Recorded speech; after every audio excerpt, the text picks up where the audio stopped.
What's up, everybody? Happy Wednesday. It's been a busy day, but God is good. I'm glad it's busy. I'm glad I was able to do a lot of things, and that's a beautiful thing. Let me just run down the whole script, what we always do. Happy Wednesday. If you're on YouTube, subscribe to it. If you're on Facebook, share it. We appreciate that all the love that you give Real Talk Chronicles.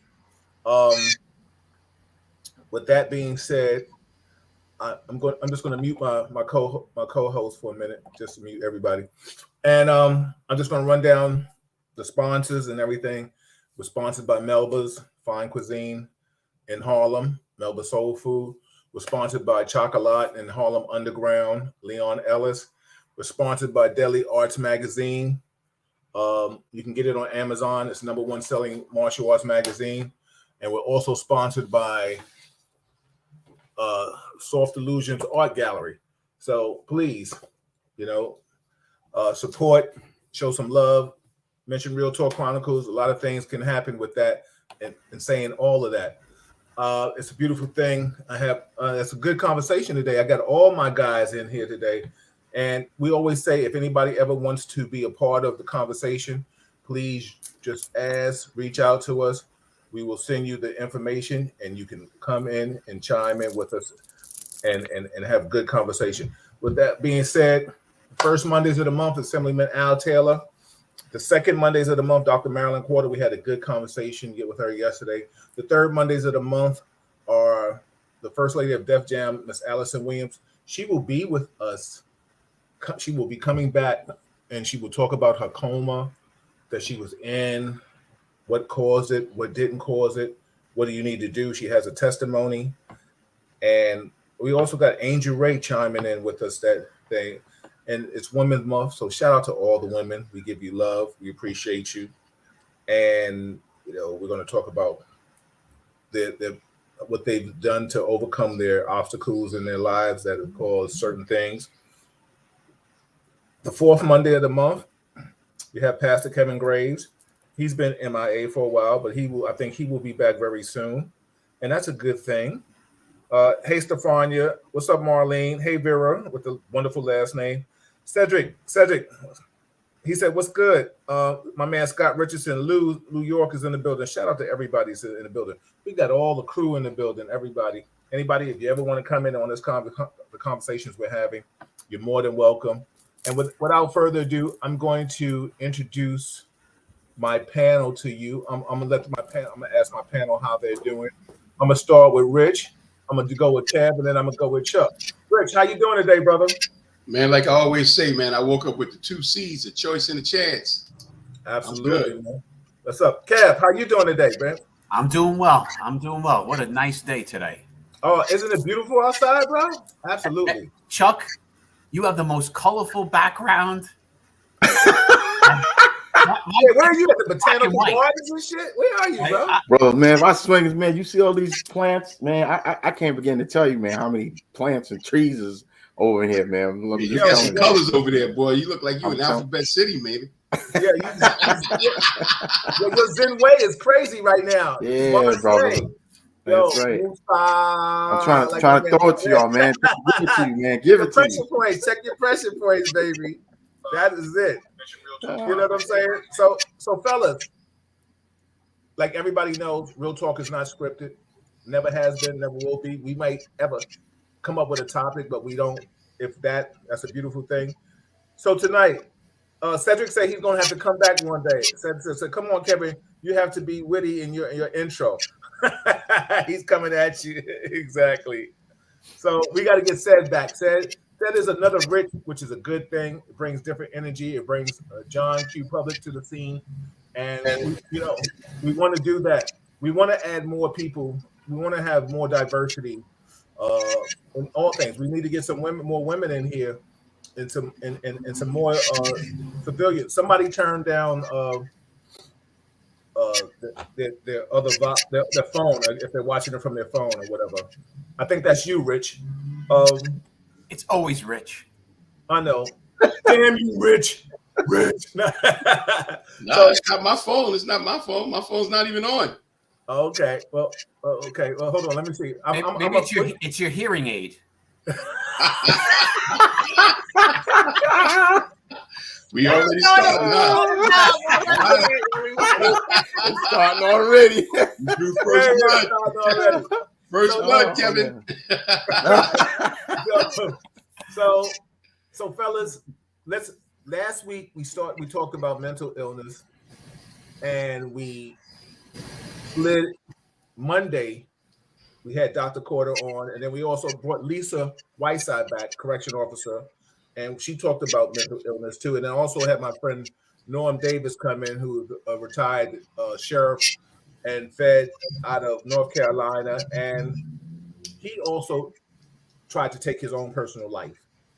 So mental illness from a lot of things. He dry fired on a revolver, 2 times, and then he took the revolver outside and shot it, and it went off. So God really blessed that man and didn't want him to go anywhere.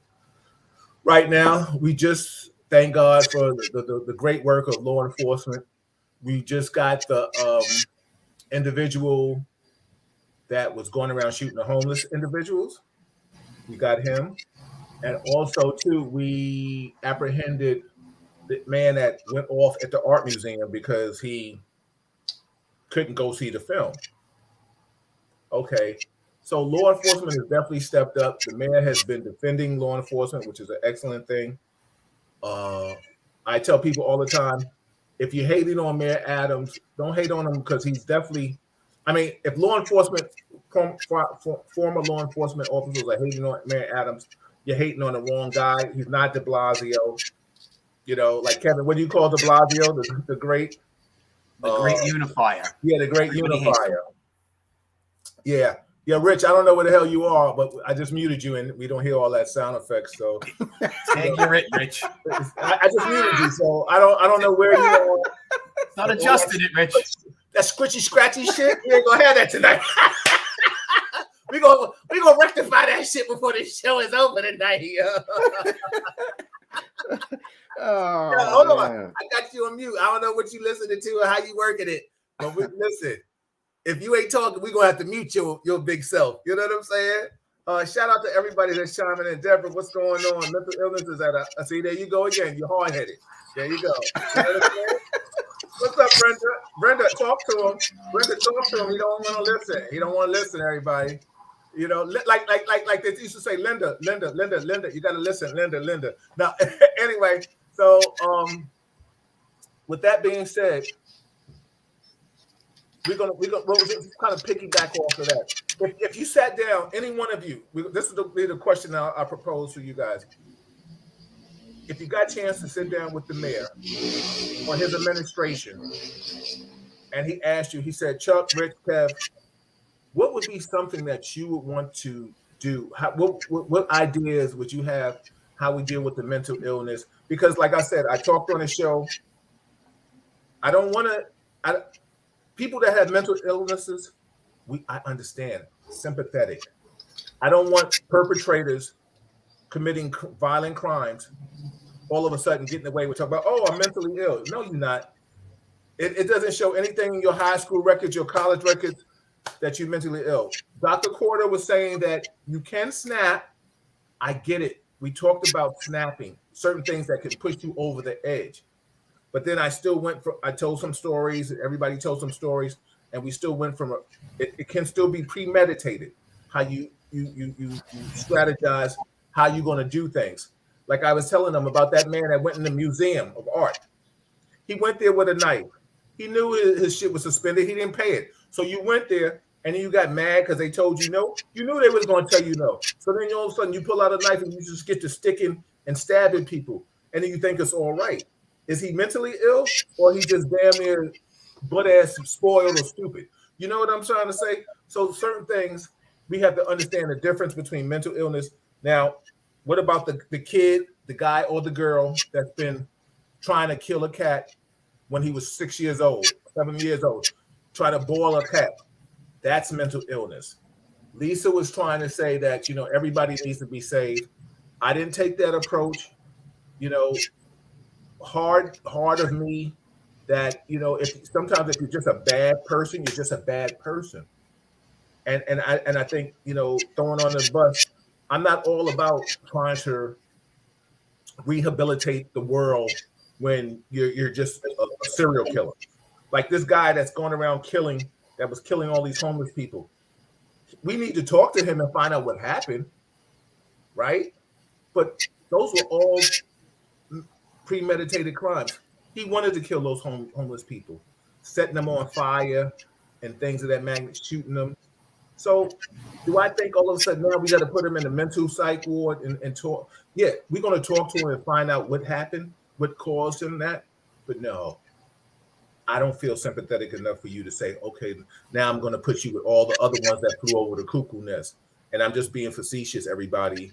And I'm referring to the movie. I'm not trying to be disrespectful, so understand that. With that being said, like I said, the question to the elephant in the room, I ask you all, any one of you get a chance to sit down with the mayor, and he says to you, Chuck, Rick, Kev, what would be your strategy or your plan? What would you want to see happening with mental illness people, and how would you differentiate? I'll start with you, Chuck. I'll go to you, Rich, and I'll end with you, Kev. Go ahead, Chuck. Rich, I'm gonna mute you because that noise is annoying as shit. No.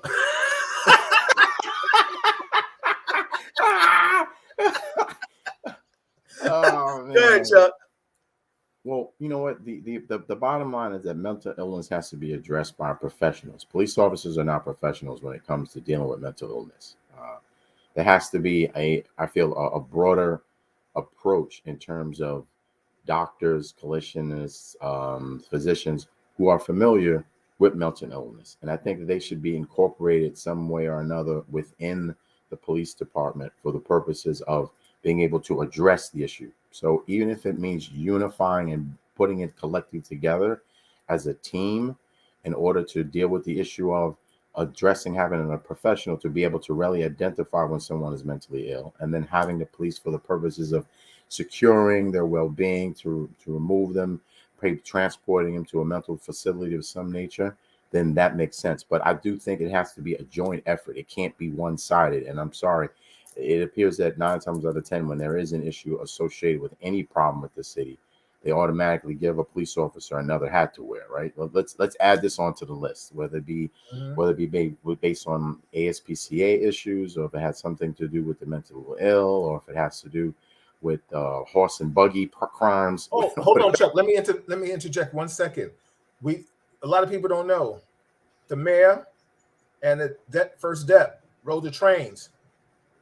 Come to find out, I got this intel. Found out that there weren't officers at any of the locations, right? At certain main locations, not 145th and Broadway. I'm talking about main locations, probably 14th, 23rd. Where I don't know where they went. Mm-hmm. All of a sudden now it comes down. Chiefs in transit got to get their ass on the train and ride the train now. Right? See?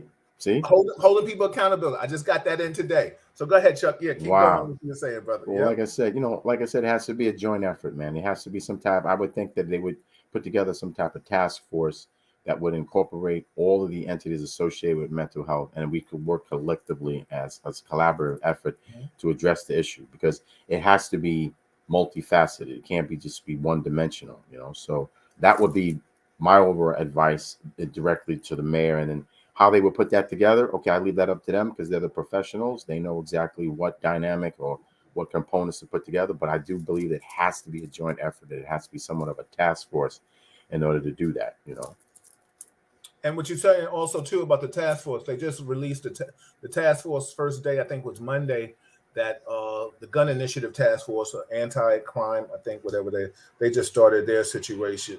They came out to do what they do. Thanks. Rich, I'm going to come to you. I'm going to mute you. Everybody hold your ears while Rich talking. No, go ahead, Rich. Go ahead. Yeah, for real. You hear something when I'm talking? Yeah, we did. Yeah. But now we don't. Right now, we don't. Right now. Right. Go ahead. Oh, okay. There's some law enforcement bullshit here going on. Y'all always see something that wasn't there, or hear something that wasn't there. Yeah, that's the normal shit. I know. It's okay. It's okay. I know. We got you. By the end of this show, we're gonna find a throwaway gun on you too. Yeah. man. But back to the question. Can you repeat that question again, bro? Oh, jeez. Oh, you gotta be. What would I say to the mayor I'm about just playing mental with you. illness? No, I'm just playing with you, Rich. The He question just shut the is, hearing aid off. That's what happened. everybody, I couldn't hear we love nothing. each other. We love each other. We I always couldn't hear say, nothing. if you want to be a part of this family for a day or a segment, you're always Oh my welcome. God. Or sometimes you need to join in. Just send me a text. Send any of our panel a text, and we'll send you the link and we'll invite you in. As long as you got something good to say. The question is, Rich, if you got the chance to sit down with the mayor or his staff, his administration, and they wanted to ask you, how would you handle? What is your suggestions in handling people with mental illness via crimes or not crimes? What would you suggest? Well, the first thing I would suggest is that mental illness has to be diagnosed early on. It should start by looking into this public school systems to see and track the mental stability of some of the kids that are already in school as they get older.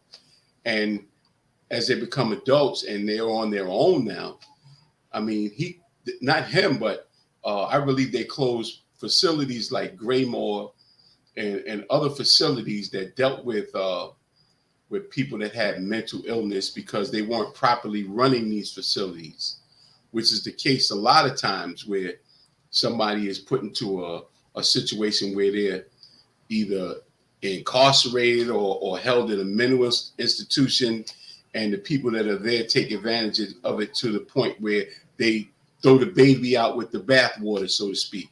Mm-hmm. But what I think they need to do is backpedal and start opening up some of these facilities that can better deal with people that have mental illness problems. And a lot of these people that have mental illness that are homeless, right? There are degrees to mental illness, Like we talked last week about how some guys get real sane real quick when time comes, and then they play the mental illness card. Mm-hmm. But some of them just really know the system that they're in. There's a guy, I'm not going to say his name, but there's a guy on 145th Street. I know. Yeah. Okay. So you're familiar with this guy. He lives inside of a car. Mm-hmm. He used to have a pit bull with him. The pit bull was really a nice dog. I mean, to look at him, you would think he was vicious, but he was a really good dog. But he lived in this BMW. I mean, a real nice BMW, but he turned it into his home. And we were tasked to try to get him some assistance. So I had tapped into some of my resources, and I had an organization that was ready to give him his place, give him an apartment and all of that. And he didn't want it. He said he wanted it, but when it came time for him to get it, he wouldn't go for it. And then the people actually came out to see him in his own environment, and they were talking to him. And after they finished talking to him, they walked away, and they came to me and said, he doesn't think he needs help. He said he doesn't want the kind of help you want to give him. He's living in that car. That's good for him. That's home to him. It's not to you. You determining that that's not a real home, but to him it is. And then if we give him a place, this guy's already been in different situations where he was offered a facility to live, and he opted out of it because he gets a check, right? He gets an SSI check or something to that degree.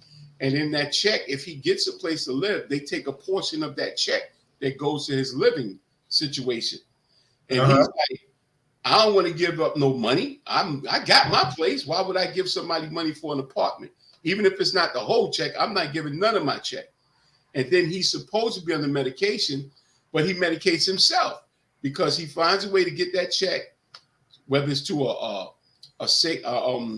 PO box or a relative's house. He gets a check that goes there. He picks it up, cashes it, and then he smokes his weed and drinks his alcohol. That's his own medication when he should be on something else, according to them. But I think the mayor should just start revisiting a better facility that could better care for people that have these situations, these conditions on an inpatient and outpatient level, because you have some that aren't that bad that they can be dealt with on an outpatient level. And if they don't follow the rules and regulations according to whatever the doctor says, then they may have to be detained for a short period or even a long period of time. I understand. So that's what my suggestion to the mayor would be, but it's not like a one pill type of thing. There's a lot of moving parts that got to be in place. Gotcha. Things got to be worked with in conjunction also with NYPD, because if you get mental health professionals that approach someone on the street, they may be violent. So their level of expertise only goes but so far, Yeah, so then they got to step aside and let the people that deal with that part of it deal with it. And they have to be properly trained in how to deal with someone like that. And then they detain them. Got you. I just want to shout out to everybody that's chiming in. Okay. And then that's it. Okay. Shout out to everybody that's chiming in. Appreciate you all. Dave Shepard that was on the show, he said, "There, Rich, go with that stuff again." Well, Dave, we're going to get you to come back one-on-one, baby. We're going to let y'all rock out. Patricia Basabi's in the building. Shout out to our former 2-8 person. Pat, I think you was EMS before you came on the job. I would love for you to give your take on mental illness. If you ever want to come on the show, please let us know. I would love to get your intake on this because you've dealt with EDPs firsthand, from the health aspect to the law enforcement aspect. If you feel like coming on tonight, send me an inbox or text, and I'll send you the information. You can come on and converse with us and give us some insight from your perspective. I would love to see that. Leslie Jean is in the building. Shout out to everybody that's chiming in. Kev, what's your take, brother? Give me some insight. So, it kind of goes into what Chuck's saying. I think the one piece of this is NYPD having a family crisis team. There are 3 calls that NYPD 911 gets all the time: runaways, emotionally disturbed people, domestic violence. Years ago, we got better with domestic violence incident in your home. Cops show up. Whatever's going to be done is going to be done. But then the next day, the next week, the week after, domestic violence officers come to your house when the crisis is over. Right? We need to do that same thing, that model with emotionally disturbed people, with runaways, where we're following up the next day. We have lots of incidents where we deal with an emotionally disturbed person. And normally we hope we can convince them to go, or we're gonna make them go, right? We're gonna force them to get into a pair of cuffs and ambulance and send them to the hospital. And then we kind of do this to it. But we met that person in crisis. Who's following up with the family, right? Who's going to the house? We don't even know if at the house, there could be 2 kids by themselves, and that was dad who went nuts, who's responsible for them. We just take him and send them. So we should follow up. We should follow up afterwards, and that requires not just cops. It requires mental health professionals with cops. It's a family crisis team. So it's a combination of people to go. Let's go to the home while they're in Bellevue or wherever they are. Let's go visit the home, see what's going on. Let's visit them the next day. Let's meet with him or her when they're not in crisis. Learn more about them. Learn their triggers. See if there's something we could do as city government to help them, but then also educate our cops. Right? We all have, Rich, you mentioned the guy on 145th Street. He's been there forever. We all know our local frequent flyers, right? Like our emotionally disturbed people. What the cops in the precinct, learn about them, learn what their triggers are when that interaction happens. There are some people, the trigger is once you touch them, it's on, right? There are some people, it's you say the wrong thing, it's on. You pull out your stick, they're going to come out. Like, there's triggers. We can learn those so we can teach the cops. So the next interaction, the month after the interaction, because again, they're repetitive. We as cops have a better understanding of how to deal with that person to de-escalate it. So that there's. Wait, hold on, Kevin. With that, do we really, or we need to be trained? Maybe you and I, or maybe Chuck does. I think it takes a different kind of officer to want to de-escalate interaction with mentally. No. The reason why I said that because you said some of us are, and a lot of times, I think we can't give all cops that credit. Like we can't give anybody all credit for anything in their profession. And the reason why I say that is because remember, just Eleanor Bumpers is a big thing. Everybody knows about that. Then we just had the female that got shot by the sergeant in the Bronx with the gun. You know, I mean, there's been countless situations that, I think the three of us know that there's a certain protocol that we're supposed to carry. ESU barricade. Barricade, call ESU. Let them kind of handle that, right? But the thing is, some people, and I'm not trying to really denounce law enforcement, but I'm just saying there's some that have gone beyond the situation and it has escalated to death. So the only reason why I just wanted to make sure that was clear that not all of us are trained in dealing with EDPs. Let me tell you something. EDPs are not fun. EDPs, when you get that call, it's just like when we get a miss and we're like, oh, like we don't, it's like you don't want to deal with it. You know what I'm saying? Because you really don't know what you're going to get. And we've all learned they have a different strength and pain threshold. Right? Mm-hmm. Like, it's a completely different fight. Yes. That I don't know where they get a little bit of superhuman strength, and their pain threshold is different. It is a much different fight. But you know something? You're right, Kevin, because when you're trying to control that kind of person, just like when you're trying to arrest somebody, you're trying to contain them, not beat them up or fight them. So you're not going to be able to do certain things. Like you can't say, well, let me knock this fool out. Bow, now we got him. No, you got to grab him a certain way. Somebody else, it has to be done in a team. So you don't get hurt and they don't get hurt. Yeah. But Rich, when you say that, when officers do that, the first thing they say, look how they're treating that individual. Not everybody. No. Not everybody, never everybody, but there will be. Yeah, but it will be. No, that's not true. But you know what? I mean, it's been so much footage lately since the whole thing about cam footage and everything, where you see officers like there's footage of an officer body slamming a girl, manhandling children. Yeah. Facts. So it's not like you can't say, well, cops really don't do that. No, you got cops that do, that cross that line. Yeah, so absolutely. People are always watching for that line to be crossed, And there's sometimes, unfortunately, somebody that's really wild, everybody's like, oh, yeah. But the people that really aren't fair are the ones that say, yeah, they did it, they did them wrong and stuff like that. But I don't do that. I watch and I make sure that the cop doesn't get lied on and the person doesn't get violated. Well, you're a different individual, because the one thing about you, Rich, you work with the community and you work with the law enforcement, so you kind of have knowledge of both sides, or you have communication with both sides. Because Kevin's laughing. Yeah, sorry, you got to read Dave Shepard's comment to you, Rich. Really, Rich don't know shit. Hey, listen, man.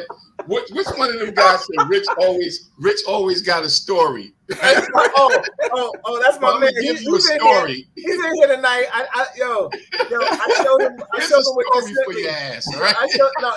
It wasn't him. There was somebody else that sent me that. But he's in here tonight. He always said he always got his show.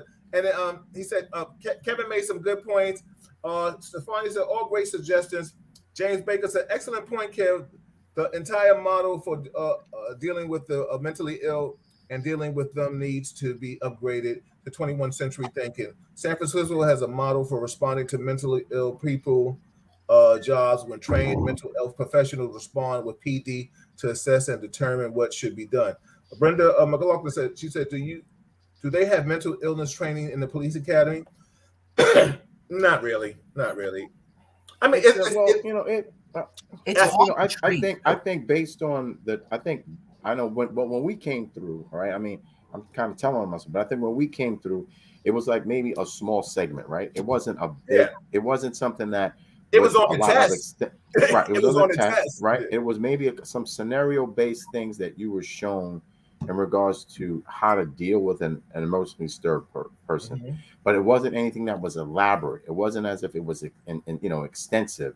I'm assuming now, take into consideration that there have been more incidents regarding EDPs or emotionally disturbed persons and domestic violence. I'm assuming the training probably it might be a little more extensive, but it still doesn't put it in the same ballpark as if you're to make you a professional, And to the point that you guys made earlier in regards to us having some training, yes, we all have been trained depending on what year we've come through in regards to how to deal with EDPs. But the component that we sometimes forget is the officer themselves. We've all been trained, right? We all been given the same book. We all been given the same words. But if that officer comes into that room with his own biases or his own prejudices in regards to dealing with someone who's mentally ill, that is going to be the influencing factor on how he's going to handle this mentally ill person. You just get certain cops that think that everything has to be done with a legalistic hand.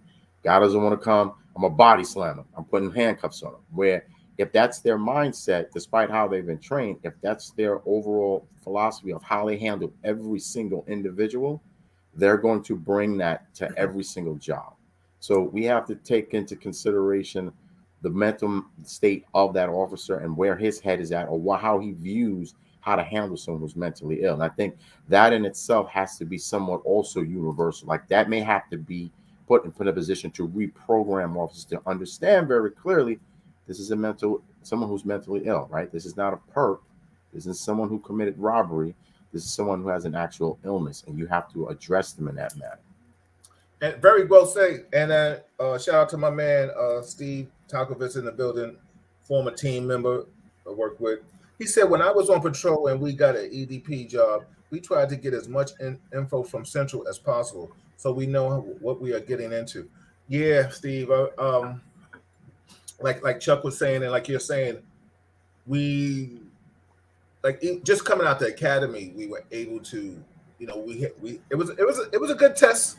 It was a bunch of test questions on EDPs, so we can't say we weren't trained in that aspect. More or less, we did not physically in the academy, like in the actual touching aspect, did we go through how to deal with that, maybe the circuit barriers and how to corner them off. But test taking, it was definitely a chapter on that. Um, I think one of you, I think it was you, Chuck, that just said that, and or uh, people's prejudice. Sometimes people with these jobs, because you get a radio run, does not mean everybody's a perp. So when you get a call of an EDP and you see that he broke a vase or kicked a door or broke a glass, all of a sudden now don't make him a perp because now all of a sudden he's a collar. He's still EDP. He's just now he's escalating his anger for whatever reason. I think it takes a special person to like I've always said, and we talked about it in the prior shows. I know some people that are in the physical therapy that should never be there. They're bat crazy, but they got a degree and they teach and they talk to people. And I tell them in their face, yo, I know these people that you talk to, kids, whomever, adults, are busted because you don't know what you're talking about. You know what I'm saying? Right, right. So just like that goes for any profession, there are some people that just don't need to be where they are. And I think Kevin said that. I think Chuck, one of you guys said that. Like sometimes people come and handle the job to their feelings. You understand what I'm Mm-hmm. trying to say? We need to get past that. I just think right now we need to. I think, and maybe let me just answer because I asked you guys a question and I never chimed in on it. I think if I ever got down to sit down with that Mr. Mayor Adams administration, I would say let's differentiate between EDP and person that's claiming he's an EDP. Let's look at the crimes. A serial killer to me, yeah. I mean, of course, we know a serial killer is sick, but I'm not going to just say, okay, he's an EDP and now he gets less time because he's a serial killer. No, because drug dealers can be serial killers. We know some. You know what I'm saying? We know famous. Listen, there are people that have ordered hits on people that accounted for multiple bodies. Are they EDP? No, absolutely not.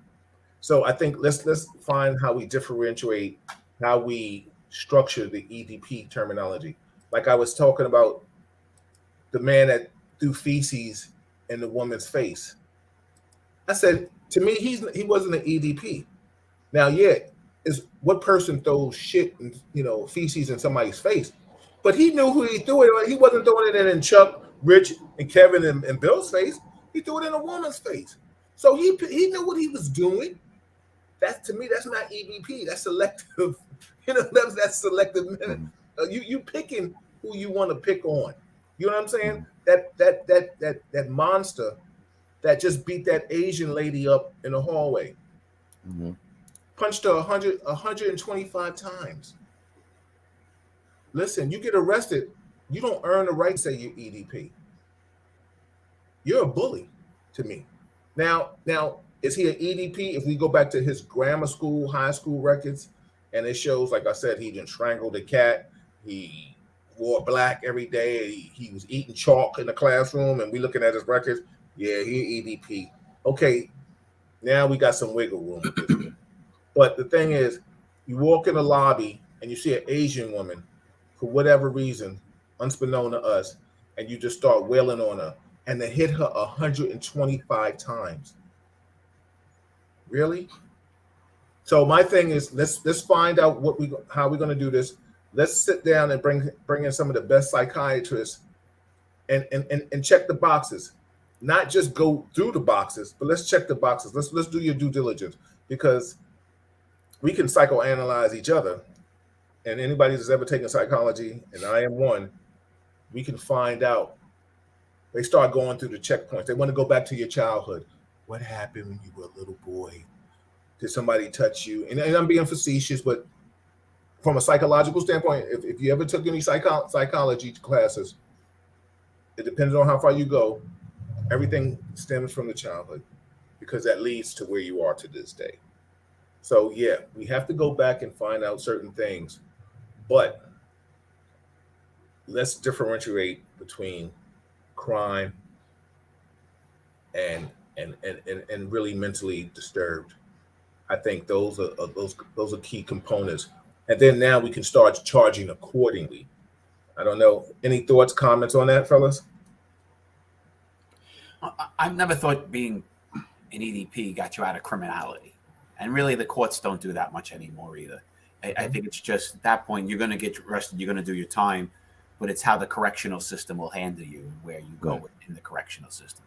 But it's not a pass. Nobody gets a pass on being an EDP and their arrest. That really doesn't happen. And proving, not guilty by reason of insanity almost ever happens. Like that, the burden of proof for that has changed pretty dramatically over the last couple of decades. It doesn't happen. So you're still going. Mm-hmm. Got you. Let me just read some comments. Everybody, thank you for chiming in.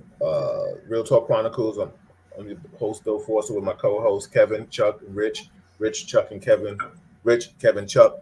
I just want to give everybody their props and at the times. If you're watching it from Facebook, share it. If you're watching it from YouTube, subscribe to it. Remember the sponsors: Soft Illusions Art Gallery, Melba's Soul Food, Chocolat, Harlem Underground, Leon Ellis, and Deadly Arts Magazine. And I will be getting some more sponsors. Real Talk is growing, everybody. Don't play with us right now. Steve Talkovich said, when I was on, he said, I read that. Darren said, Chuck also has some wonderful suggestions. James Baker said, but it's difficult, Bill, when you deal with them in person and actually see how differently they react to you. I agree with that. I mean, don't get me wrong. I can tell you 2 stories of me dealing with EDPs, and you start laughing. You know what I'm saying? I mean, really, basically, when stories happen with me, they come out a little humorous. Uh, then he said, he said, absolutely, Bill. There are different levels of mental illness. Yeah, and my thing is, I just I have a listen. I had an aunt that had schizophrenia. I got cousins that got some mental shit. You know what I'm saying? And they may be listening now. And yeah, I'm talking about you, cousins. You know what I'm saying? It is what it is. But listen, I'm talking about you, the ones that's listening and watch now. That's my Facebook friends. Yep. 1 minute they nice and I love you, cousin Billy, and the next minute you think you bougie Negro, and I'm like, oh, here we go with this. Like, come on, man. Really. So, is it hereditary? Maybe. The mother had some problems. Now it's trickled down. It is what it is. But the bottom line is, they're not volatile. They may be verbally abusive sometimes until you give them some act right and you go verbally abusive back. You know what I'm saying? Because I'm not the cousin that's going to sit there and take that shit. You know what I'm saying? Like that's just who I am. You're like, yo, you crazy. You stupid. Oh, yeah. What? I'm stupid? Well, you stupid too, you crazy son of a gun. You know what I'm saying? Like, yo, like I know the feel I'm dealing with. Do I want to delve into the mind of Hannibal Lecter? Absolutely. The average Jane and John Q. Public, I think you pick your poison. Like I tell you, I'll tell one story of EDP. We got an EDP call one time in 2-8. Kev was with me. I don't know who I was working with. Like I said, EDP, got to take him to Bellevue or wherever we got to take him, Harlem, wherever we got to take him. All of a sudden, dude's in the chair rocking. I said, okay, listen. So you know me. If anybody out here doesn't know my personality now, shame on you. I'm standing there with this guy. We sitting down, and so I said, yo, listen. I said, yo, knock it off. I'm using nice words because we're on in a podcast. I said, knock it off. I said, you're not crazy. I said, so sit your ass down, act right. When this doctor come, answer his damn questions so I can get the hell out of here. Because I said, I don't have time to be sitting here playing with your ass. I'm not in the mood for this shit, right? So I said, stop rocking, blah, blah, blah. I'll bash you. So he goes from, okay. I came in, asked that motherfucker the right questions. I was out of it. Yo, I got lucky with that one? Yeah. Another one. I got a little pins one. We go to deal with this little kid in school, right? I swear the story ain't true unless somebody could co-sign it. I won't even tell you the other officer that was working with me. He was a 2-8 guy. So we go to school, little kid, little Spanish kid. So what's wrong? For argument's sake, we'll say, what's wrong, Jose? This, that, whatever. So, why are you late for school all the time? Because I get up and I eat my breakfast. What time do you get up? 7:30. Well, what time does the bus come? 7:20. Well, Jose, you missing the bus, yo. Oh, well, I want to eat my cereal. Well, you want to eat cereal? What do you eat? Cheerios and shit like that. So what's going on with you? Yo, I don't like school. Why you don't like school? I got an F. Did you study? No. Well, that Jose, that's kind of why you might got an F if you didn't study, stuff like that. Teachers are not picking on you, right? Oh, Jose, you're supposed to be in school at 7:30. You don't get up till 7:30. What time do you get to school? 10:30. Why do you get to school 10:30? Oh, it's because I walk. I walk and I start sightseeing. Jose, what about getting to school? Right. So we go through all this. So Jose talking about you want to kill yourself.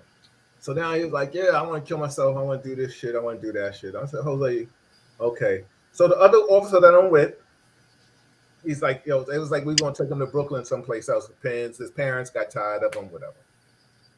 So they said, okay. They said, you stay with him, Bill. I'm gonna go get the paperwork, right? So they go leave. They leave me with little Jose, right? And Jose for record. So I'm sitting there, I'm looking at him. We're in the classroom. I'm looking at Jose. Jose looking at me. I'm looking at Jose. Jose looking at me. So I said, yo, what's wrong with you? What's wrong with your little dumb ass, right? Like, nobody got time for this BS with you. I said, bring your little punk ass to school. Do your work. Your parents care about you. What is wrong with you? I said, you talking about you want to kill yourself. You see the window over there? It's open. Jump. Jump your little punk ass out the window. Go ahead. Go ahead, Jose. Jump. So he goes like this. He looks at the window. He looks at me. He looks at the window. He looks at me. And he goes and runs for the window. So I said, oh no. I went and grabbed him. I'm like, okay, Jose, I love you. I love you, Jose. I said, Jose, I'm sorry. I love you. I said, this little rascal is going to jump. I said, oh. I said, don't send me on no more pins and cases. I can't. That was the trigger.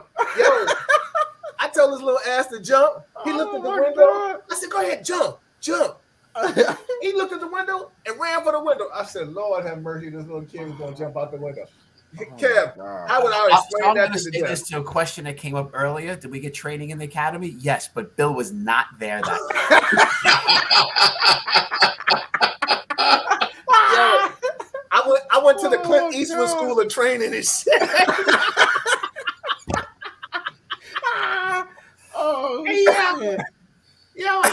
Shit. Yo, listen, everybody, Real Talk Chronicles. Listen, it's a real story. Today, Bill, you at minimum lose your job for that move.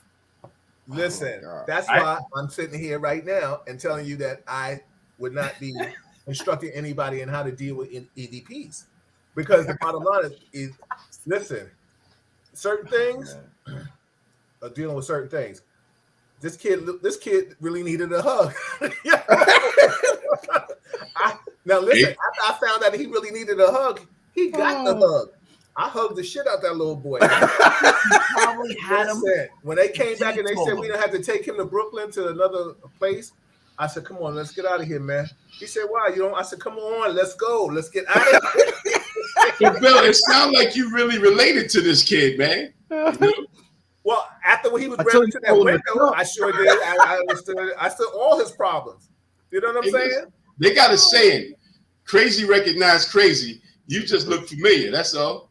And listen, brother, I knew one thing. The one thing I may be crazy, but I ain't looking at no windows or jumping on no windows.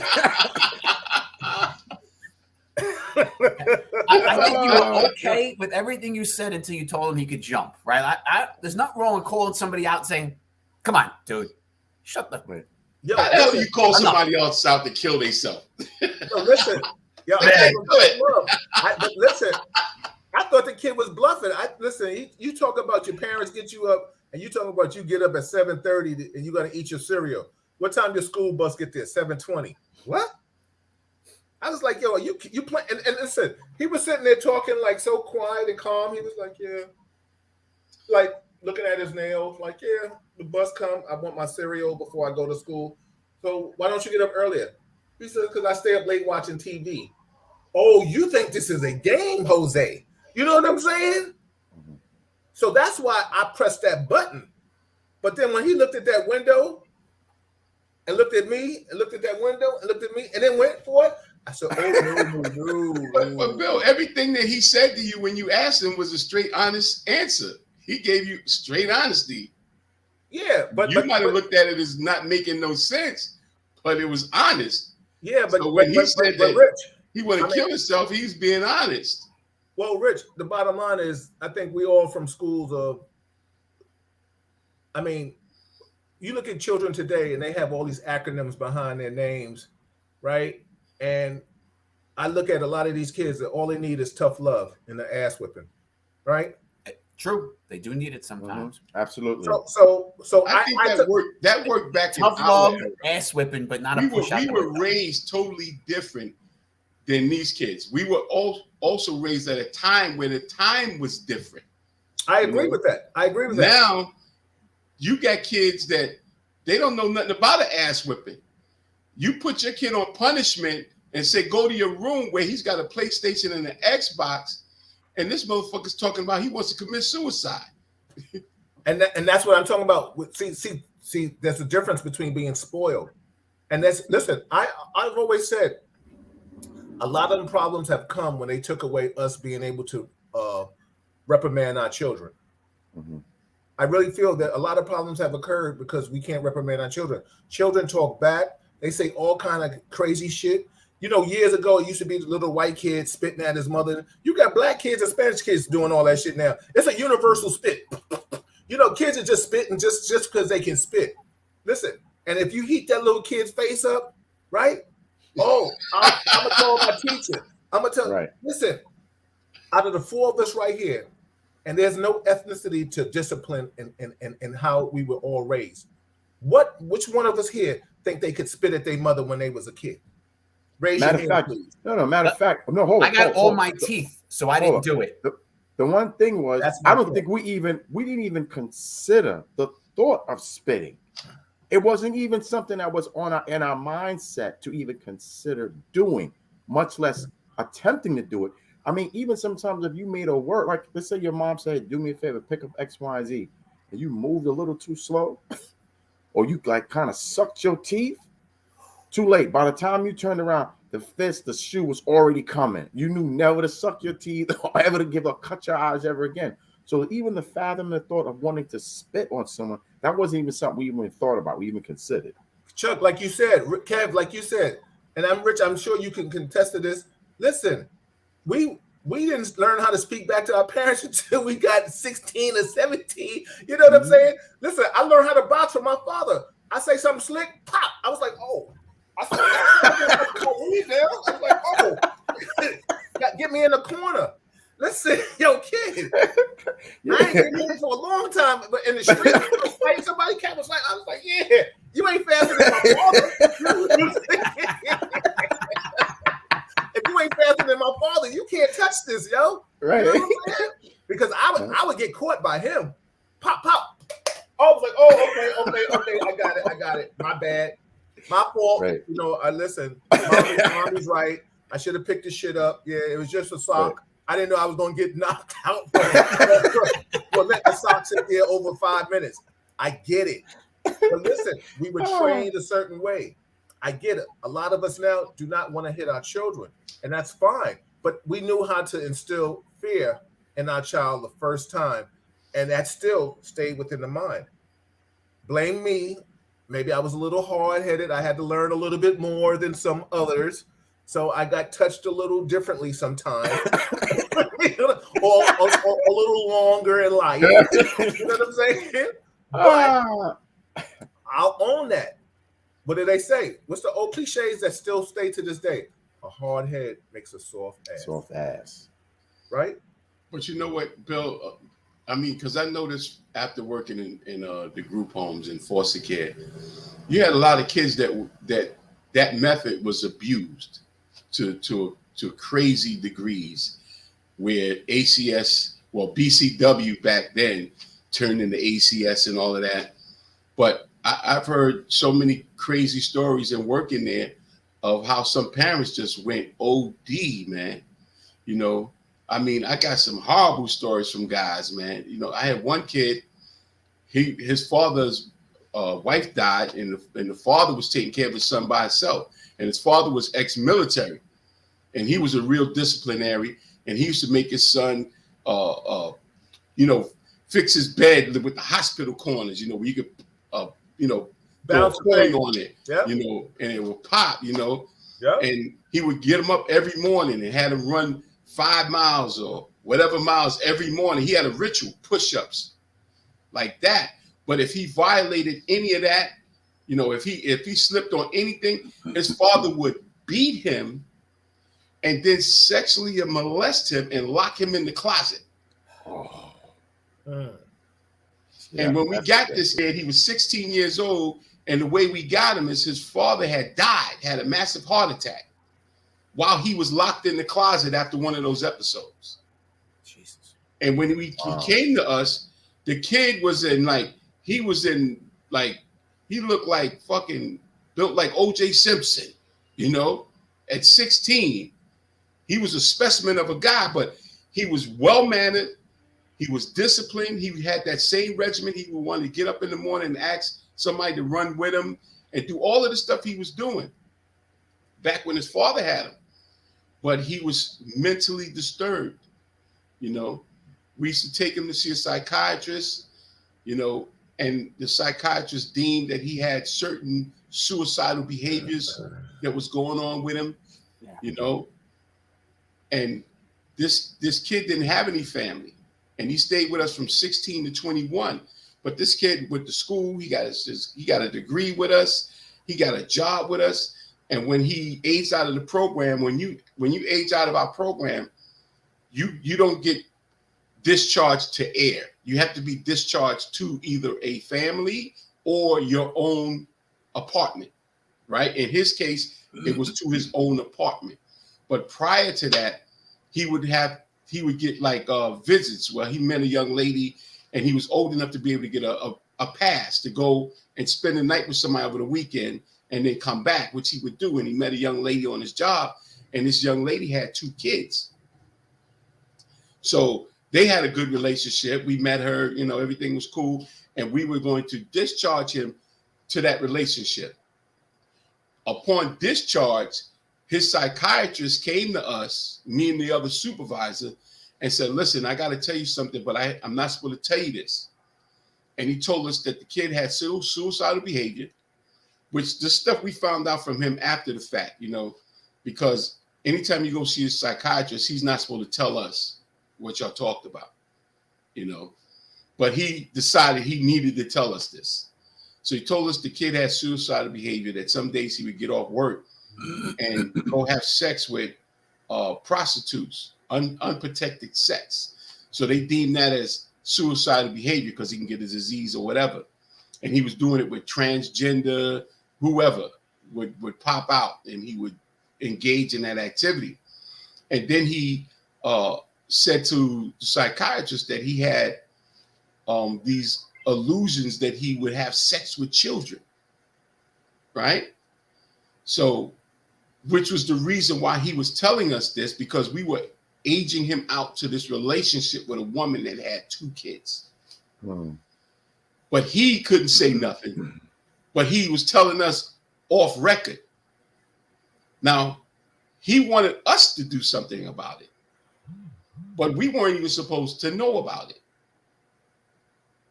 But what he was hoping is that we would say something to the young lady. So when he dropped that on me and my coworker, we're not supposed to say nothing to this chick about this. We're not even supposed to know about this, number one. But how do you know something like that? And I'm about to send you on a discharge for the rest of your life to this woman who has 2 kids that doesn't really know your history unless you told her, right? And you've been telling your psychiatrist that you have these fantasies of sleeping with children. And you yourself come from a background where your father did that to you. So what am I supposed to do and deliver you to this woman's house with these 2 kids? Listen, let me just say this. I think we all know touching children, there are people out here that have done terrible things to children that we don't even understand. We couldn't even fathom. And, you know, extreme or not extreme, and a person has to live their whole life dealing with that. It's just like dealing with a woman that's been battered. Sometimes you could play with her and they'd be like, what? Huh? And you'd be like, whoa, I was just playing with you. We have certain people that have been through so much in their lives. You have to, like, what's that cliche? Like, you know, find somebody to help you. You know, we all have luggage, but find somebody to help you carry your luggage or unpack your luggage. To deal with something like that, who knows? How do we deal with it? Do you want to deal with it? Do people want to get past it? It's just like a person watching domestic violence all his life. he has choices. Do I grow up do I want to smack my wife around, or do I never want to touch my wife? You know what I'm saying? How do we get help is the problem, is the key. Who wants help? You know, that situation you're saying is terrible, Rich. You know what I'm saying? Like, how do we help that person get past that? Like you said. Yeah, but to my point, this kid was in care for 6 years getting treatment from a psychiatrist, right? And I think that psychiatrist failed him at some point. Okay. Because now this kid is at the point where he's going to be released. And all you can come up with is give up his personal information to somebody else and let them do it, because you don't want your license to but be didn't affected. I say earlier tonight, not everybody is built for this. You know, just because you got a job, don't make you good at it. Just because you got the credentials to pass the test. Listen, there's some lawyers that probably just passed the bar, are excellent lawyers. There's some lawyers that's probably got 90, 99 on the test, and I wouldn't want them to handle my case because they're just X's and O's. They're not cunning and shrewd. Like I'm sure if you get a good lawyer, they're probably great at 3-card Monty. You know what I'm saying? You know what I mean? Like you got to have a certain credentials to really be a good lawyer, an investigator, a detective. Like there are some detectives that I work with. I was great at interrogating, right? There was some other investigators, detectives that was good finding all the clues. You know, somebody may just walk by and not see that. Maybe somebody be like, "Yeah, what's that? What is that? It's a little rock." No, and they pick it up. Oh, it's a nail from a finger. And how did you see that shit? You know what I'm saying? But then you bring that dude in, the ex-boyfriend, and then now I'm sitting there and I'm plucking at him. You understand what I'm trying to say? Because he may have not been trying to pluck at him. I've seen white officers that were great investigators. Great investigators. They couldn't talk to a black person because they was trying to be hip, and then a black person would eat them up. Right, Kev? You know what I'm trying to say? Like the dude be like, "Yo, my man," I mean, like, "Get the fuck out of here, man." You know what I'm saying? Yeah. So, like, you know, then you bring me in. Then I sit there and I'm looking at dude. I'm like, "Yo, what's good, money? Yo, what up? You want a cigarette? Yeah. Where you from? You know what I'm saying?" And we start kicking at sling. Like, yo, what block you rep? Whatever. Now, we may not have solved that crime that we got, but I de-escalated him from being disrespectful to the white officer. You know what I'm saying? But Bill, back to the guy. I mean, this, because we're talking about mental illness and how do we determine who's ill and who's not when it comes to them acting out. This particular kid, suppose he fell into that activity where he wound up raping some kids, you know, and then now how we looking at it without knowing his backstory, or do we care about his backstory, you know? All we see is this dude did what he did, and how could you do that to these kids? And this was shit that was done to him, but we don't know that. But all we could do is say we don't even care that it happened to you. But Rich, in some cases, some people's that's the double-edged sword. With mental illness is that. But that's a Rich, hold on. That's a double-edged sword, because to find out this child's background, now he's a man and he's doing this cycle. Here's the problem. Yes, that is a mental problem. Absolutely. But the thing is, do we have to get him and find this out before that child's father finds that man? Because listen, I don't care. I'm sure no one here cares, and anybody listening, our RTC audience and viewers, if somebody touch our child, I don't care if he was touched when he was a kid. The fact that he touched my child, that's a whole different mental. Kevin says it all the time.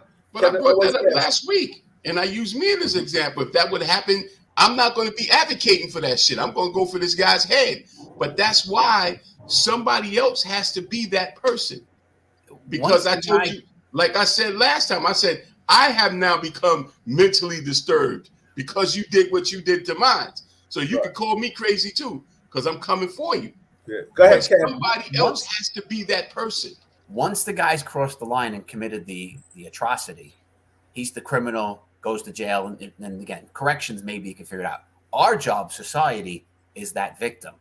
and to help that victim for the next 10, 20, 30 years to make sure they don't become him. Right. That's what we have to do. We have to cut that, and we're not very good at it. Yeah. And it is something nationally changing. It's something my side life I work on, and we have a non-profit. This is the video that the Asian woman getting assaulted, because a lot of people ask what it was. So I have it on there, Bill. Yeah, okay. Go ahead. Play it, Ken. One of the things I do is I started with a friend. We started a nonprofit called the National Child Protection Task Force, and we teamed up with another entity out in Nashville. And what we created was I got to give it to them. Operation Light Shine. They created a fusion center, a hub of. So when we deal with a crime like that, Rich, when we arrest the guy for doing that, we have in-house resources to then help his wife, because usually the wife didn't know she was living with an animal, and her life is now ruined, and to help those kids. And it's to help them not for that week, that month. It's to help them for the next day, years. And the model has been created in Nashville. The goal is to now explode it throughout the country. We're working that direction. So there is thoughts of this, but that's what you have to do. Once you identify, you have to arrest that guy. He's kind of a lost cause, going to be in the system for, you rape my child, I want you in the system to the day you die, right? But I want to make sure those kids don't become him, because we all know that's the cycle, right? We all know the cycle happens.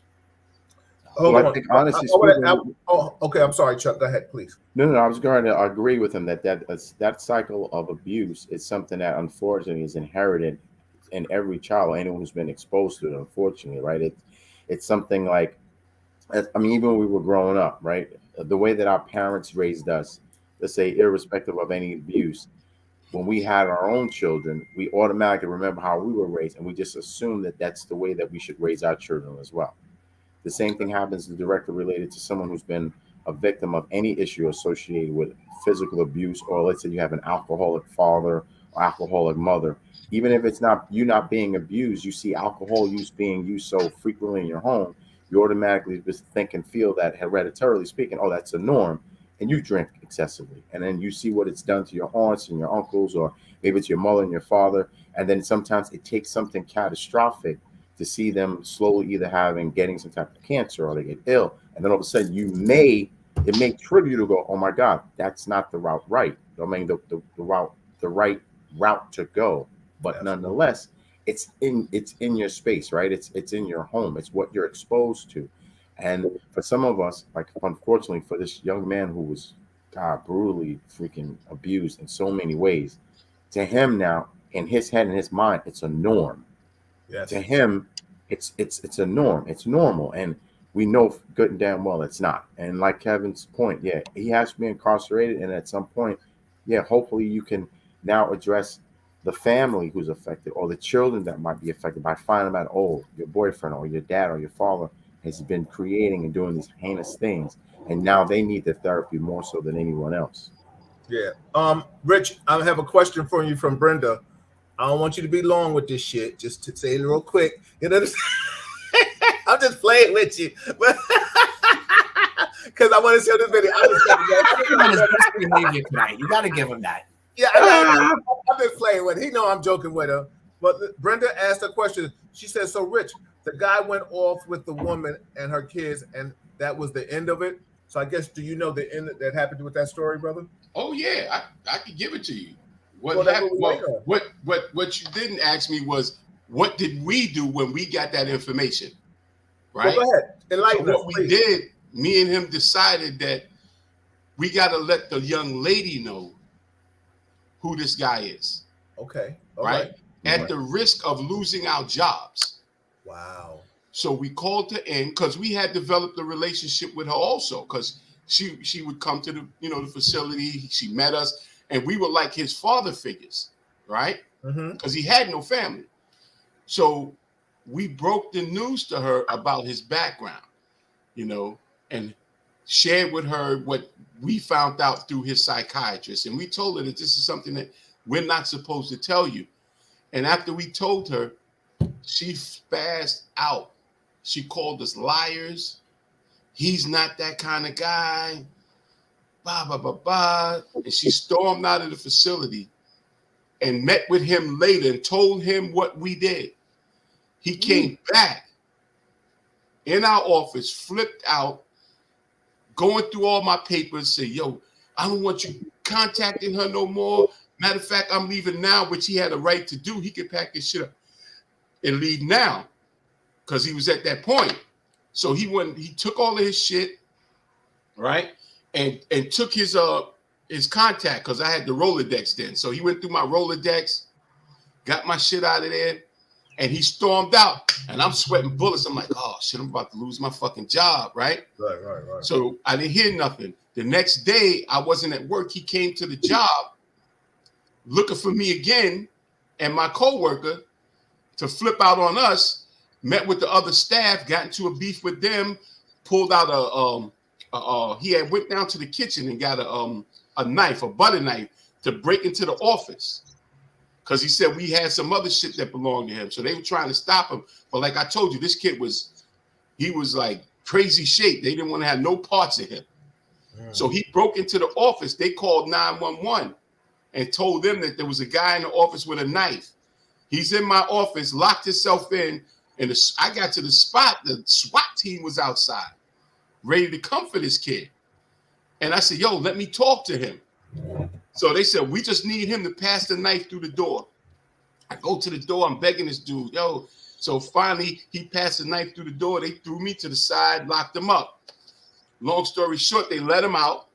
He didn't come back to the facility. He went with the chick to her house. I didn't hear nothing about him for a whole year. But for a couple of weeks, months, I was worried that it was finally going to get back and I was going to lose my job. Whole year went past. I get a call from his social worker, the guy that used to be a social worker with us that knew him and was still in contact with him. And he was like, yo, man, I got a call from him. He got arrested. I was like, what? They said, yeah, he tried something with the kids, but the girl caught him before he actually did it. Oh my God. Wow, man. Now, he got arrested. They let him go, but because he didn't actually do anything, right? But she threw him out of the house. He didn't harm the kids.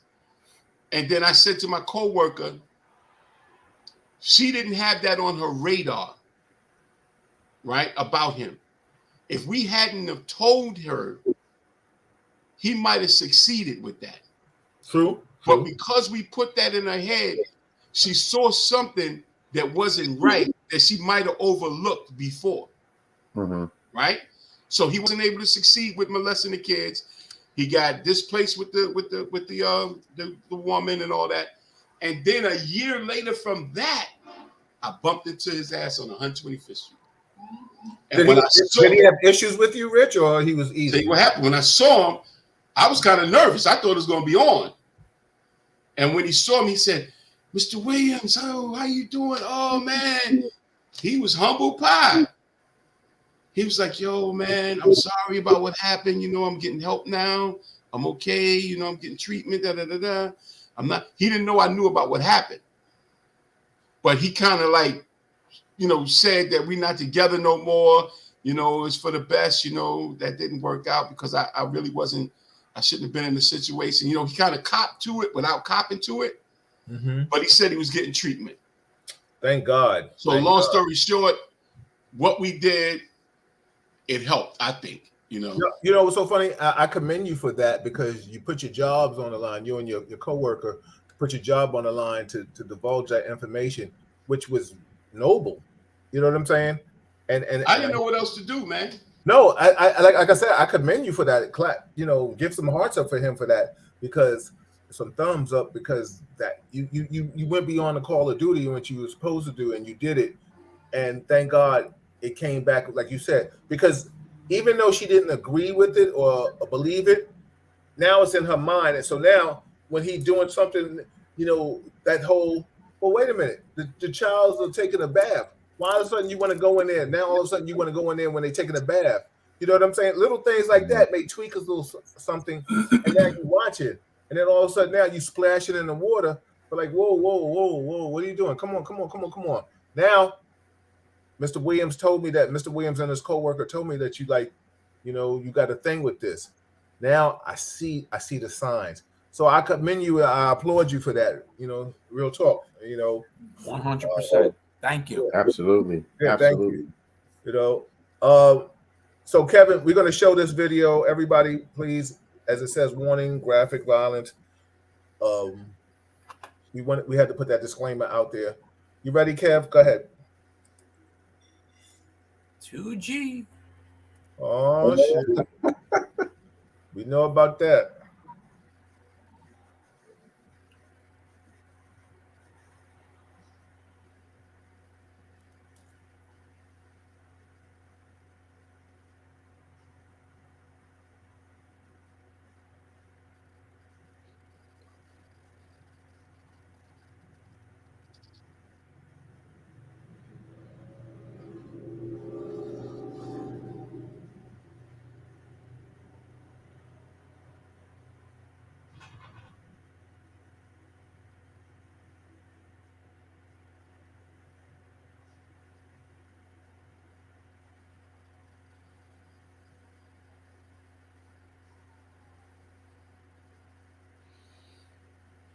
Man.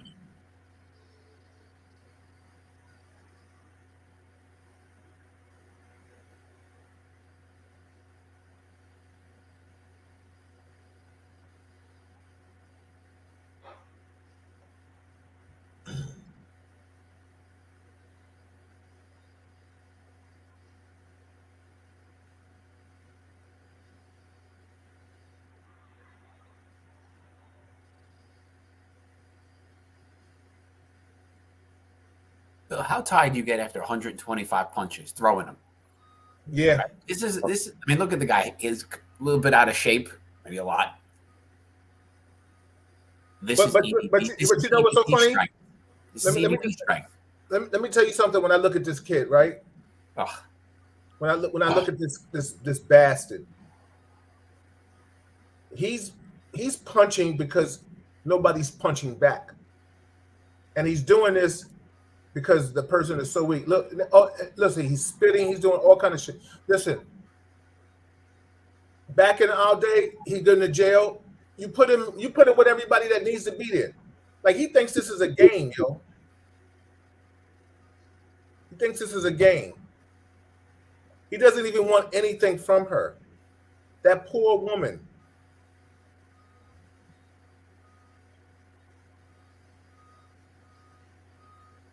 He didn't rob her or anything, yo.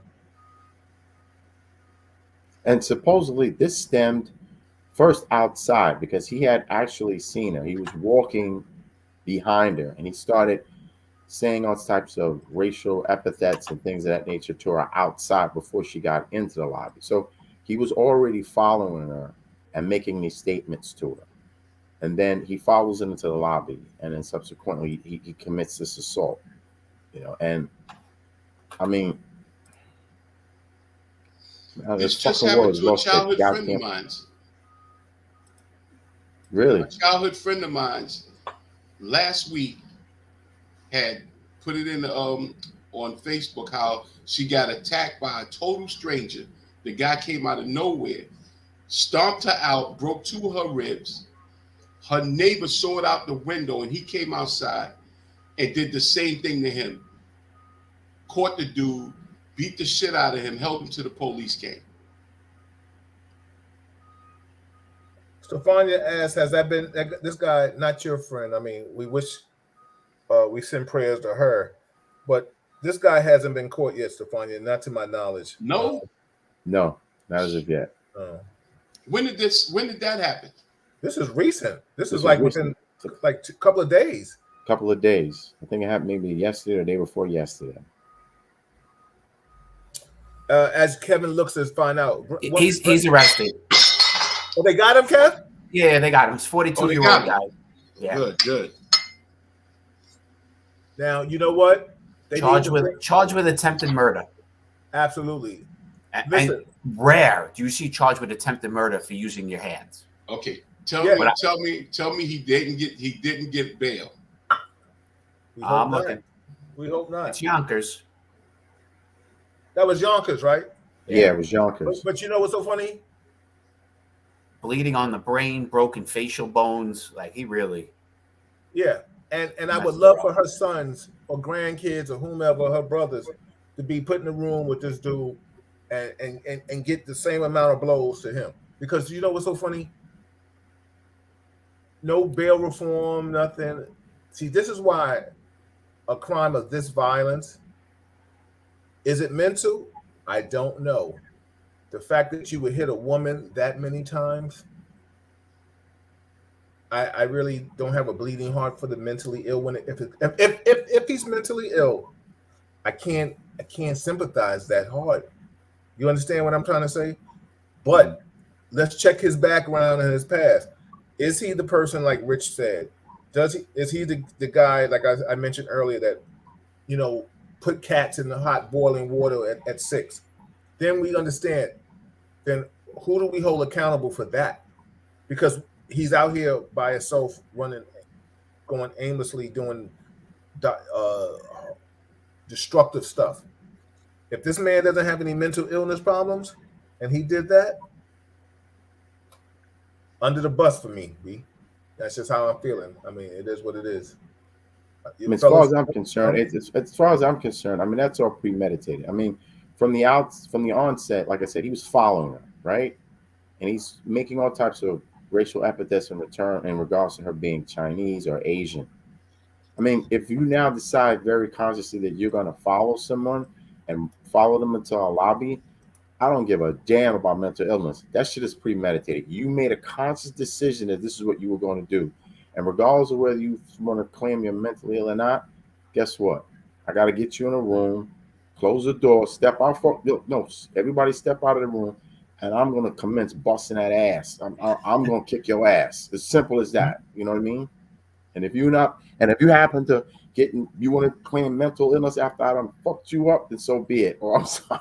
You know what I'm saying? Oh, absolutely, You know baby. I'm mentally ill at that point. Fuck it. I'm mentally ill. I'm gonna get this. That's what I said. That's what I said.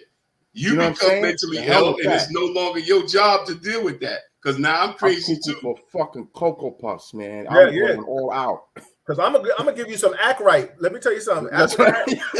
You're gonna come out there singing hymns. Right, exactly. Y'all motherfuckers get ready to form a vigilante squad. Oh, yeah. What was that movie with Jim Brown, Fred Williamson? Through the hard way, baby. That's it. That's what we do, you know.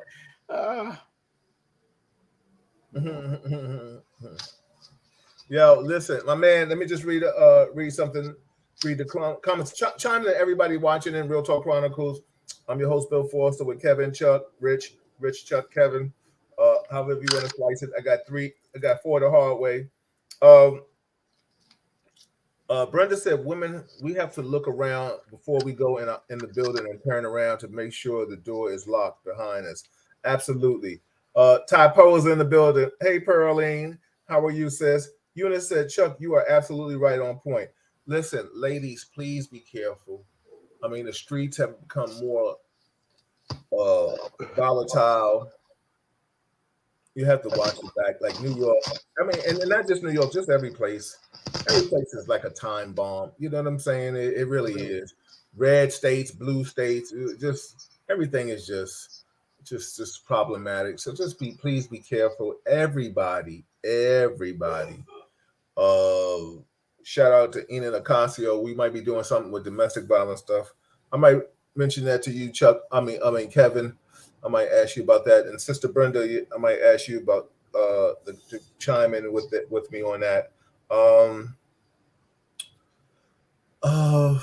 Fellas, I we have to pray. People pray on the weak.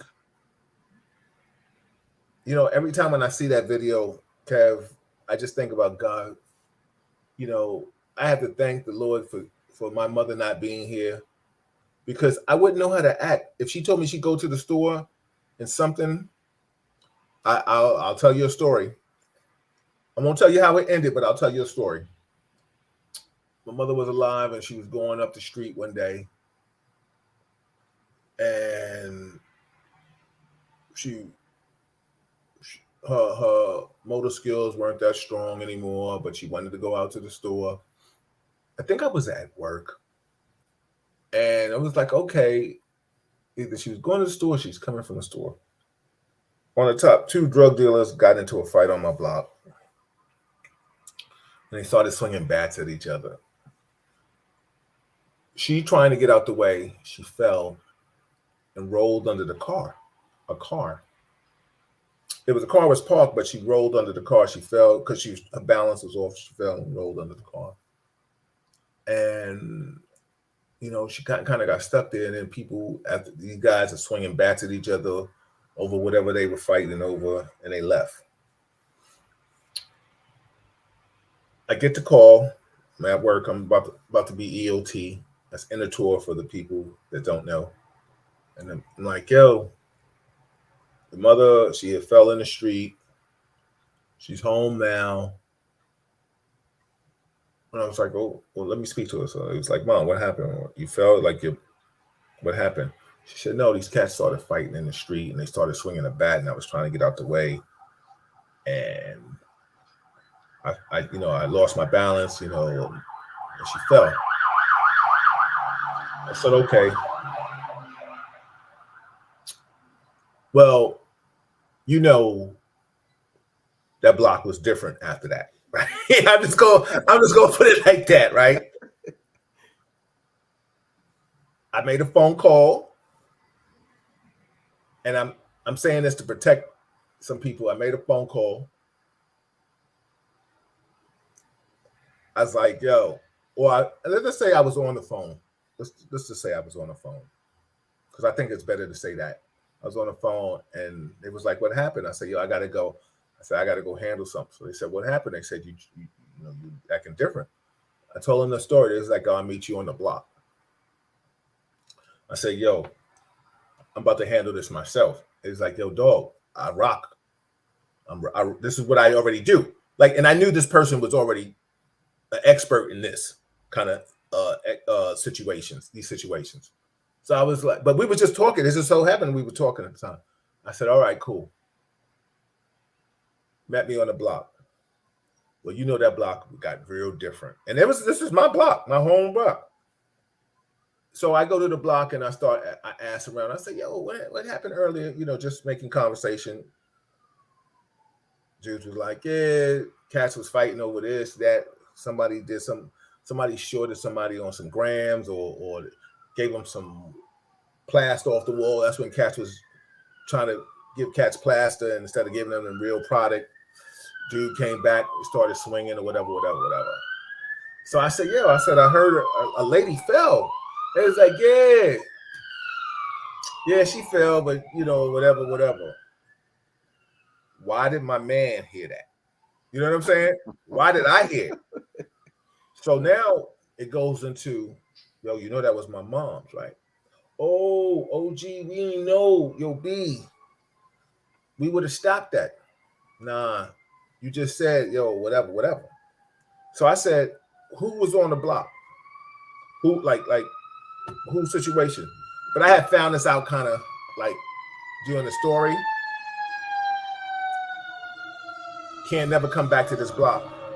So now my man that's with me, that I'll just say this for all the audience sakes.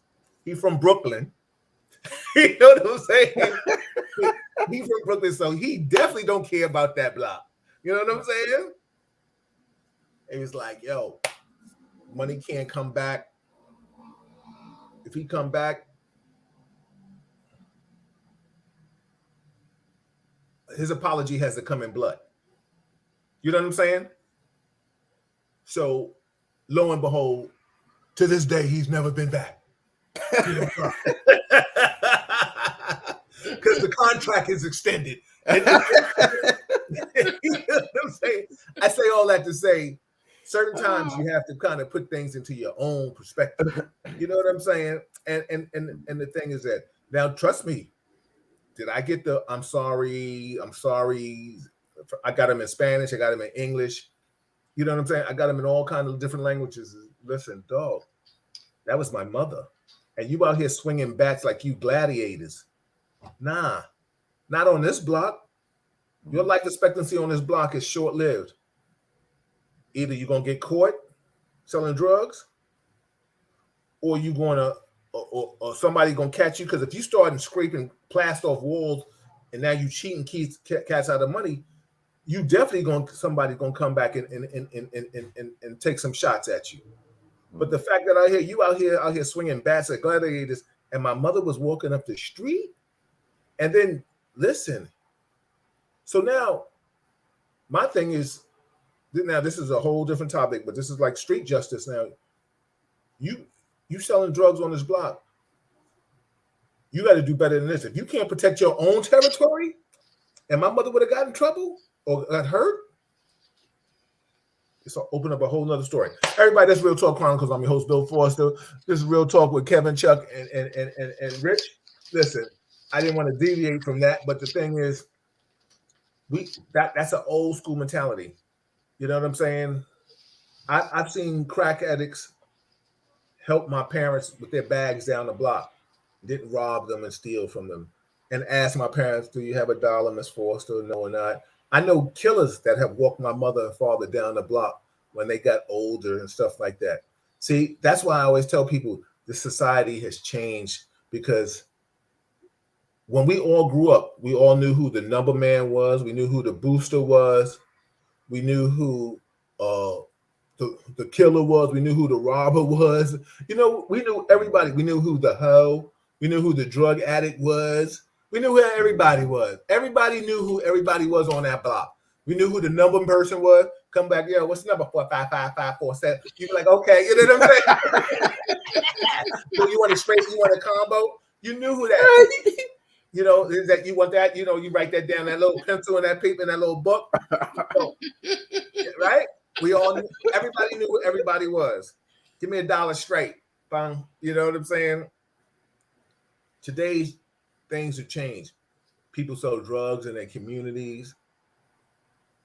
You got kids talking back. If I see little Petey on the corner, yo, don't do that. What? I never forget one time Cass was doing something, and I told the dude, I said, yo, don't do that. Somebody said, yo, won't you let the little kid live and grow up? I said, he won't grow up on this block. Let us take his little bad ass to somewhere else.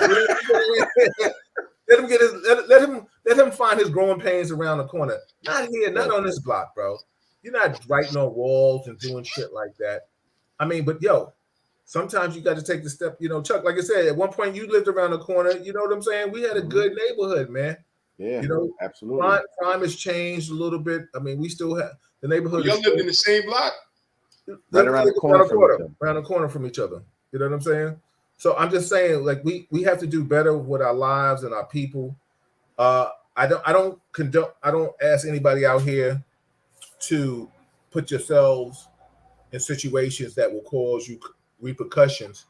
But there's nothing wrong with putting on the phone, you looking out the window any damn way. Yeah, I see it. Male black, male Spanish, male white, whatever. He beating the shit out this person. You know what I'm saying? Listen, cops sometimes are coming in the past. Listen, we used to always say, Kev, you know this, Chuck, you know this. A gun run will bring the whole cavalry. You know what I'm saying? Mm-hmm. Listen, sometimes you might have to put out that little false narrative. Come on. Response time gets very good when officers, because Kev, what do? We chase that gun, Chuck, right? We chase that gun collar. Absolutely. We're like, wait a minute. Yeah. You're in the squad car, right? You know, you try that shit one time and spill your coffee. You be like, what's wrong with you? I just paid $5 for that shit. You know what I'm saying? Yo, right. Don't do that TV shit. You know what I'm saying? Yo, not my coffee and my soda over that my son kissed. Yo, you gotta add a little humor to this, man. everybody. It's all listen. It's a good time. We talked it out. Kev, Chuck, anything, Rich, anything you want to talk about? Because we can get out of here early. Unless is it something you want to talk about? I can tell you this. You were talking about that special unit that the mayor came out with. Right. It's supposed to be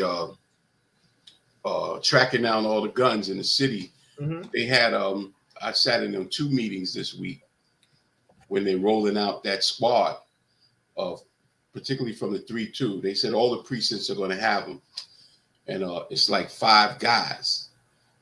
They say it's like this is the first run, and it's kind of like a pilot, but it's not. Because it's going to be happening. But the community got a chance to sit down and listen to what the plan is with these particular cops, and it's going to be 5 guys riding around in a vehicle. They're not plain clothes, but they don't have like the they're not in the uniform. They got a special uniform for them. It's all black, but it's got police on the back, and stuff like that. And they supposedly handpicked these guys and trained them, gave them some kind of special training on how to deal with people when they come out and do what they do. But they're just specifically looking for the guys that are known gun carriers or whatever intel they got to address, capturing these guns. But the concerns that were brought up was the fact that it was only 5 of them, right, in each precinct, and that they're supposed to go to the so-called hot spots. And then the question came up was like, okay, they're trained to roll in this number of 5, but suppose somebody call out sick. Do you have a backup for that person that's not going to be there? And is that person going to be trained like they were trained? So that was one of the concerns. And that how only having 5 for this big problem, because right now it's like a fucking epidemic, a gun epidemic. Because now you got the guns that are being made by the 3D printers. Yeah. Hold on, Rich. Rich, hold on for a second. Kev, check your thing. Stefania says she sent us something. You got it? I know you was on it. I just saw it. But Rich, I got to stop you with the 3D printers. That's rare, almost never. It's the ghost guns. They're not 3D printed guns. Yeah. I think those. Well, we talked about that at the ghost guns. You're buying them as a kit, so you order them online. They come to your house. You got to drill a hole in them, put a couple screws in. You got your gun. That's what they're getting. That's the big thing. That's the numbers that are going through the roof. That's true. But 3D printed ones, it's very, very rare. We've only seen, I think, 1 in the city, and they don't work well.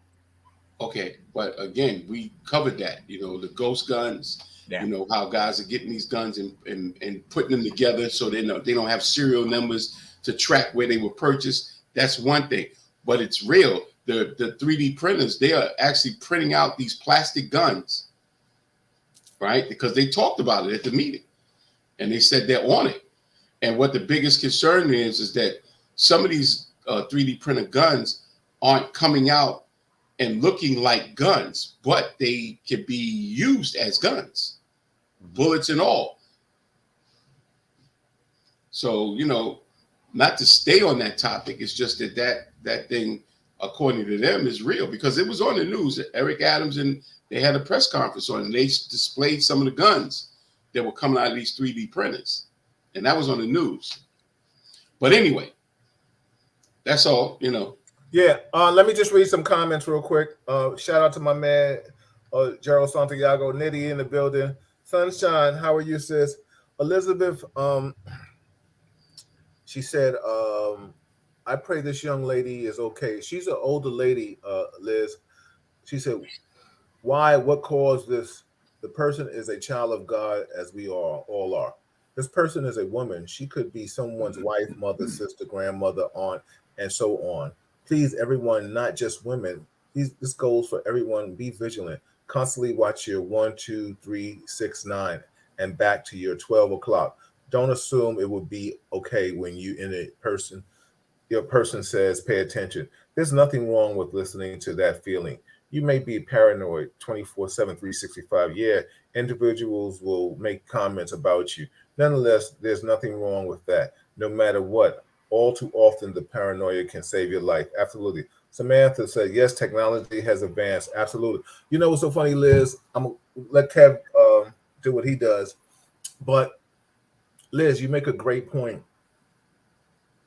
You know, we live in the days of the way violence crime is right now.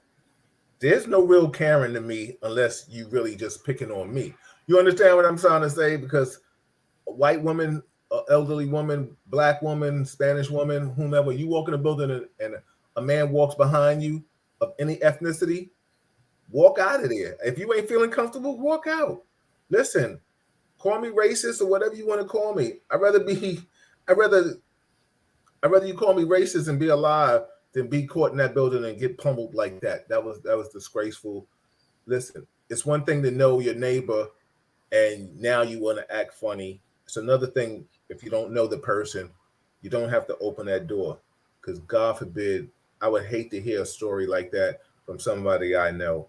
I really would. And you know, please, gentlemen out there listening, if you live in the inner city and you see somebody that you know, an elderly woman, walk with her. It doesn't take that long. Just walk her to the door and make sure she gets in the building. That's all we got to do. Then we've done our job. Go ahead, Kev. You ready? Waiting on you, Bill. All right.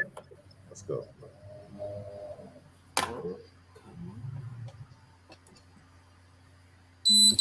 Are you Yanli? Yes. Okay, here's a notice to evict. Okay?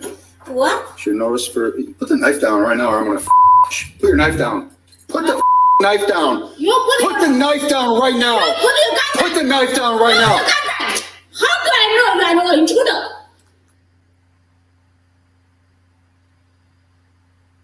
2G. It's all right. It gives us time to read. Point. Code cover. Put the gun down, ma'am. I'm gonna shoot you. Put the gun down. Put the gun down or I will shoot you. Try to enter my apartment. 15 Adam 5 code cover. One gun point with a knife. Drop the knife, please. Don't make me do this. No, I'm not dropping. Drop the knife now. I am not a fake police officer. Drop the knife. Drop the.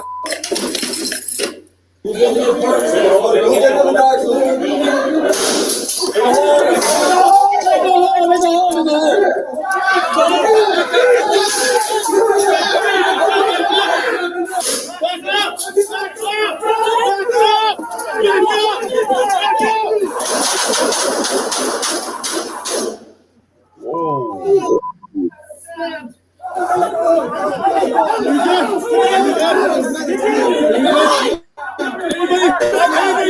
I got stabbed.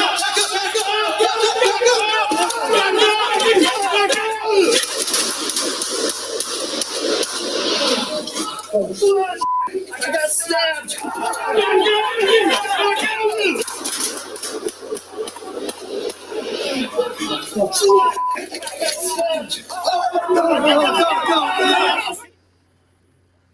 Wow. Kevin, can you show that again, please? Yeah, I mean, I this is the first time I'm seeing it. Thank you, Did Stefan. 2 people get shot? Listen, Rich, I have no damn idea what's going on in that shit. I don't even Does know. it look like the woman got shot and then somebody else came out and got shot? Is that what happened? I was trying to make out. I was trying to make heads or tails out of it. I need to see it again as well. Yeah. Well, wow. I mean, she supposedly had a weapon and a gun, a knife and a gun. She didn't, I don't think she had a gun. It was one person. She had the knife. And she chased all them outside the door with the knife. Yeah. Initially, she had a good point. Right? Too? The guy's out there in plain clothes, and she's like, "I don't know if you're a cop. I don't know if you're a cop. Call 911." She's got a good point, right?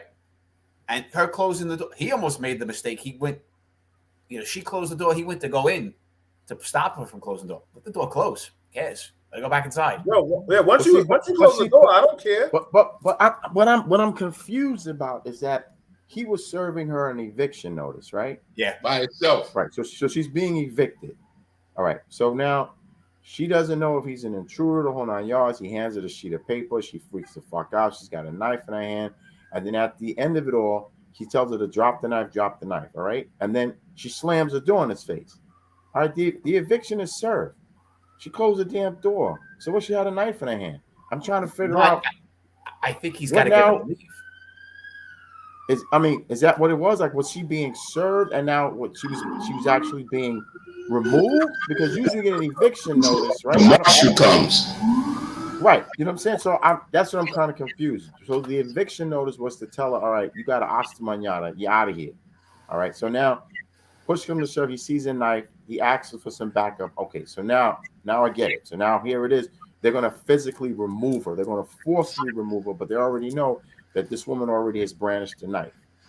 And now they call the cavalry, right? So I'm trying to figure out. Should they ring the bell? She opens the door. She just comes out, starts lunging at them.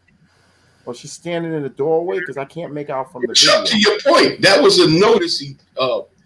That was like kind of like an order to show cause. You gave it a notice. You're getting evicted, and he served his purpose. Right, but see, my point is, I know there's a half hour of time missing. So I'm reading the thing from when she slams that door. But is he a sheriff? Is a half hour? Is he a sheriff or is he a cop?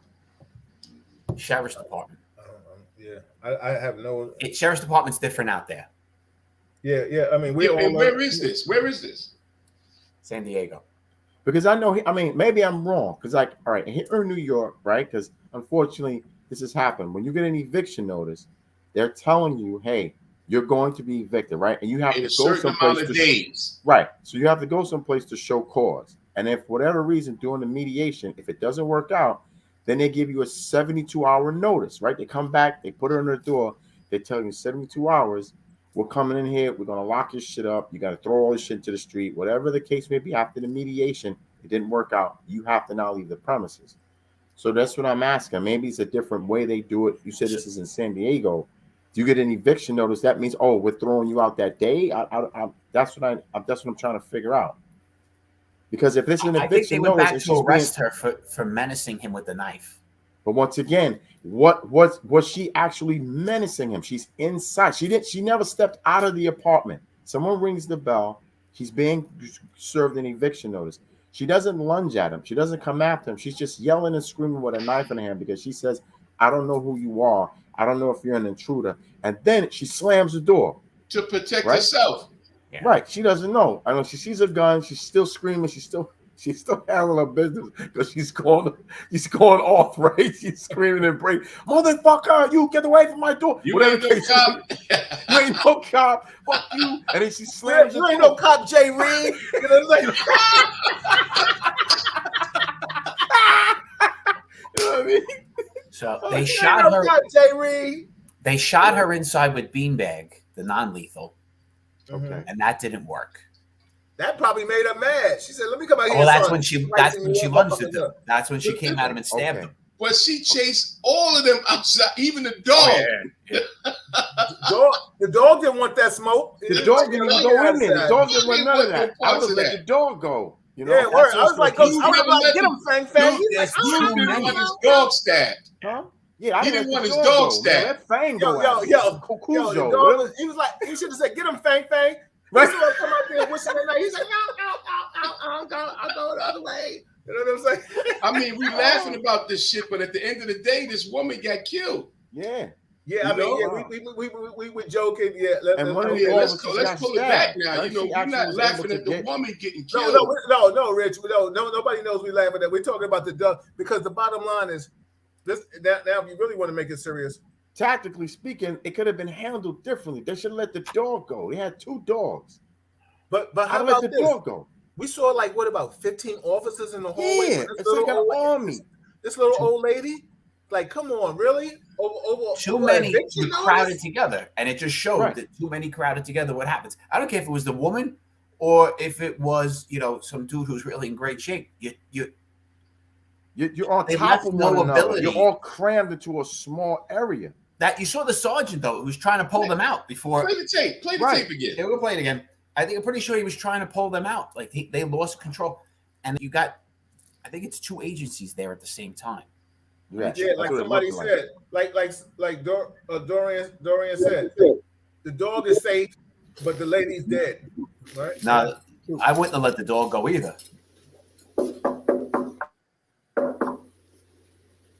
What's it say? Pause it, Kev. Pause it right now. Yeah, let's pause that. It's a note. It's a processor. You guys are right. So it's just to serve and leave. What is it? Right. It's just Are you Yanli? Yes. Okay, here's a notice to evict. Okay, What? it's your notice for. Put the knife down right now, or I'm gonna. Put your knife down. Stop right there. Stop right Knife there. down. Stop right there. Stop right there. Put the knife down right now. Stop right there, Kev. Don't blame him for pulling out his gun. Wait a minute. Before, as soon as he said, "Yo, put the knife down, or I'll shoot your fucking ass" or something. Yep. yeah. Like he took it there, right there. He took right. He Yeah, went but there.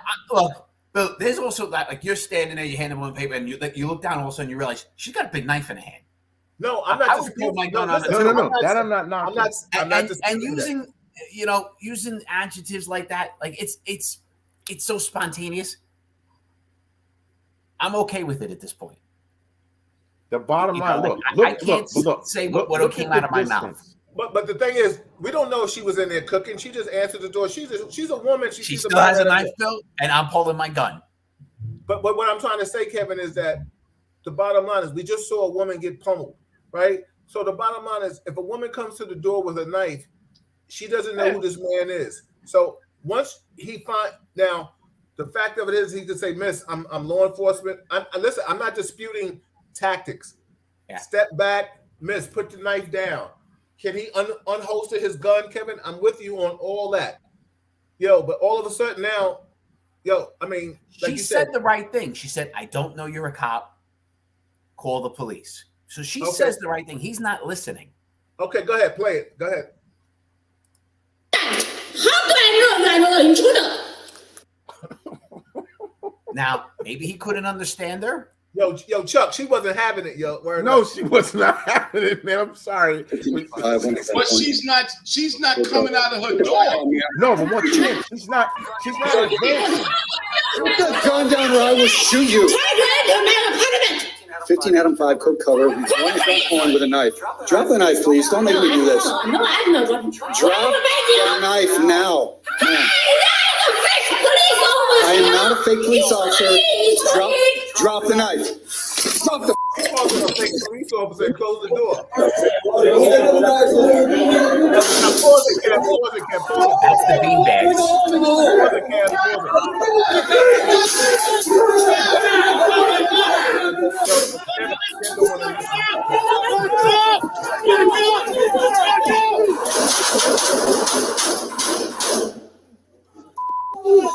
I got stabbed. Anybody hurt? Anybody hurt? I got stabbed.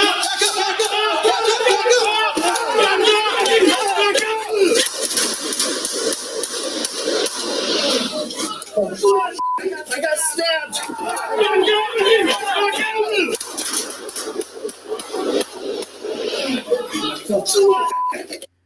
I'm actually surprised these cops didn't shoot each other.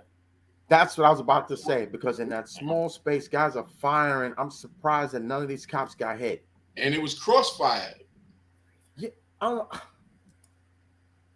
Wow, man. So at some I point, want to look at the times to see how much later they come back. The camera that's from this angle, them cops was 20. halfway around the corner, shooting around the corner. Yo, my thing is, Put the knife down right now. listen, I'm just there to pass a piece of paper and say you got to get out on a certain date.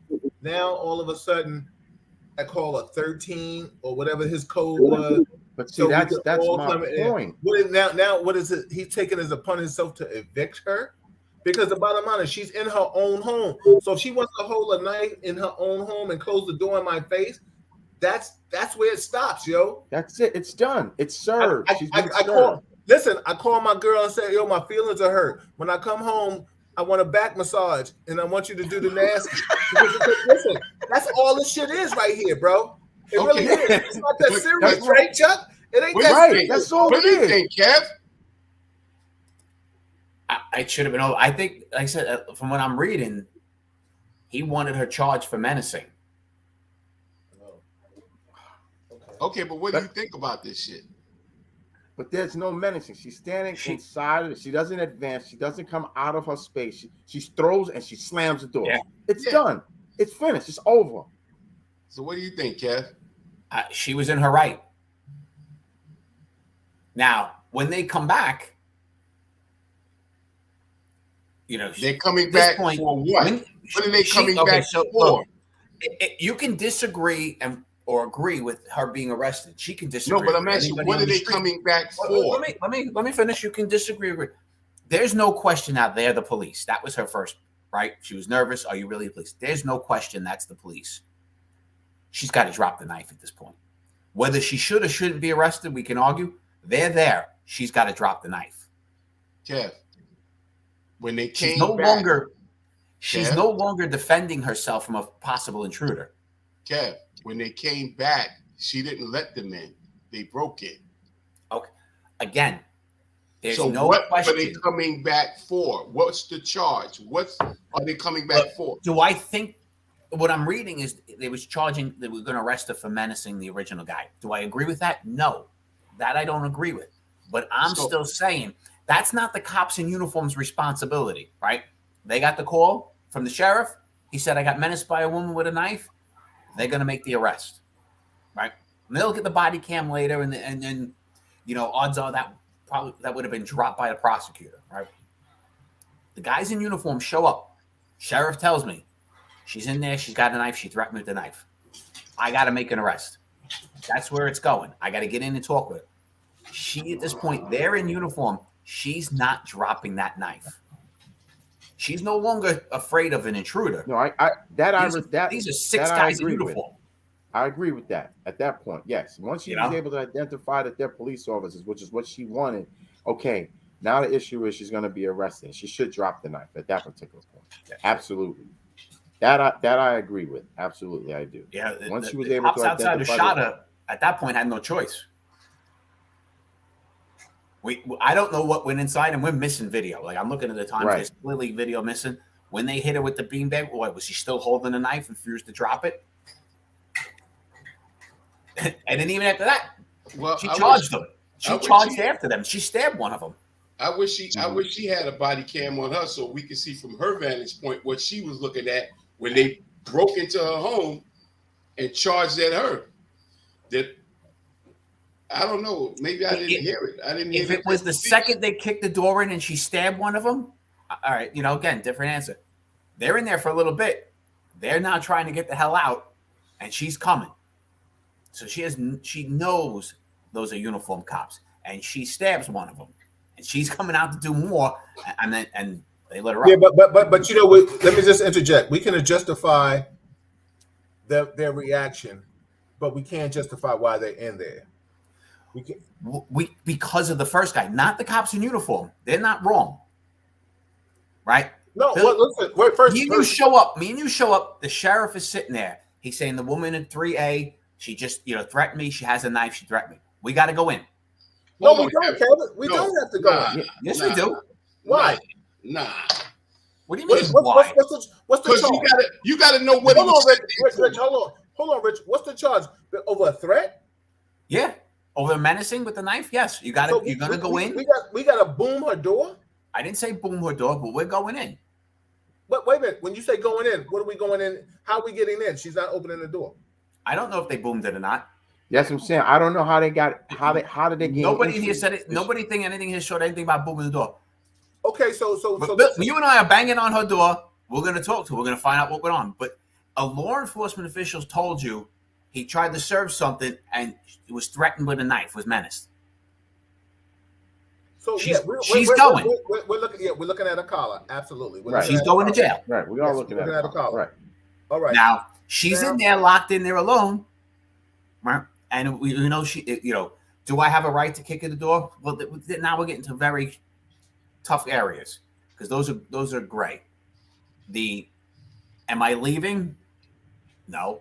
Am I going to keep banging on that door? If she opens it, are we going in? Yeah. Is she going? Is she getting locked up? Yep. So let me ask you a question, I Kevin. don't agree with that, man. Kevin, hold on, Kevin. Now this is good, Richard. I want you to listen to this because you're the neighbor across the hall.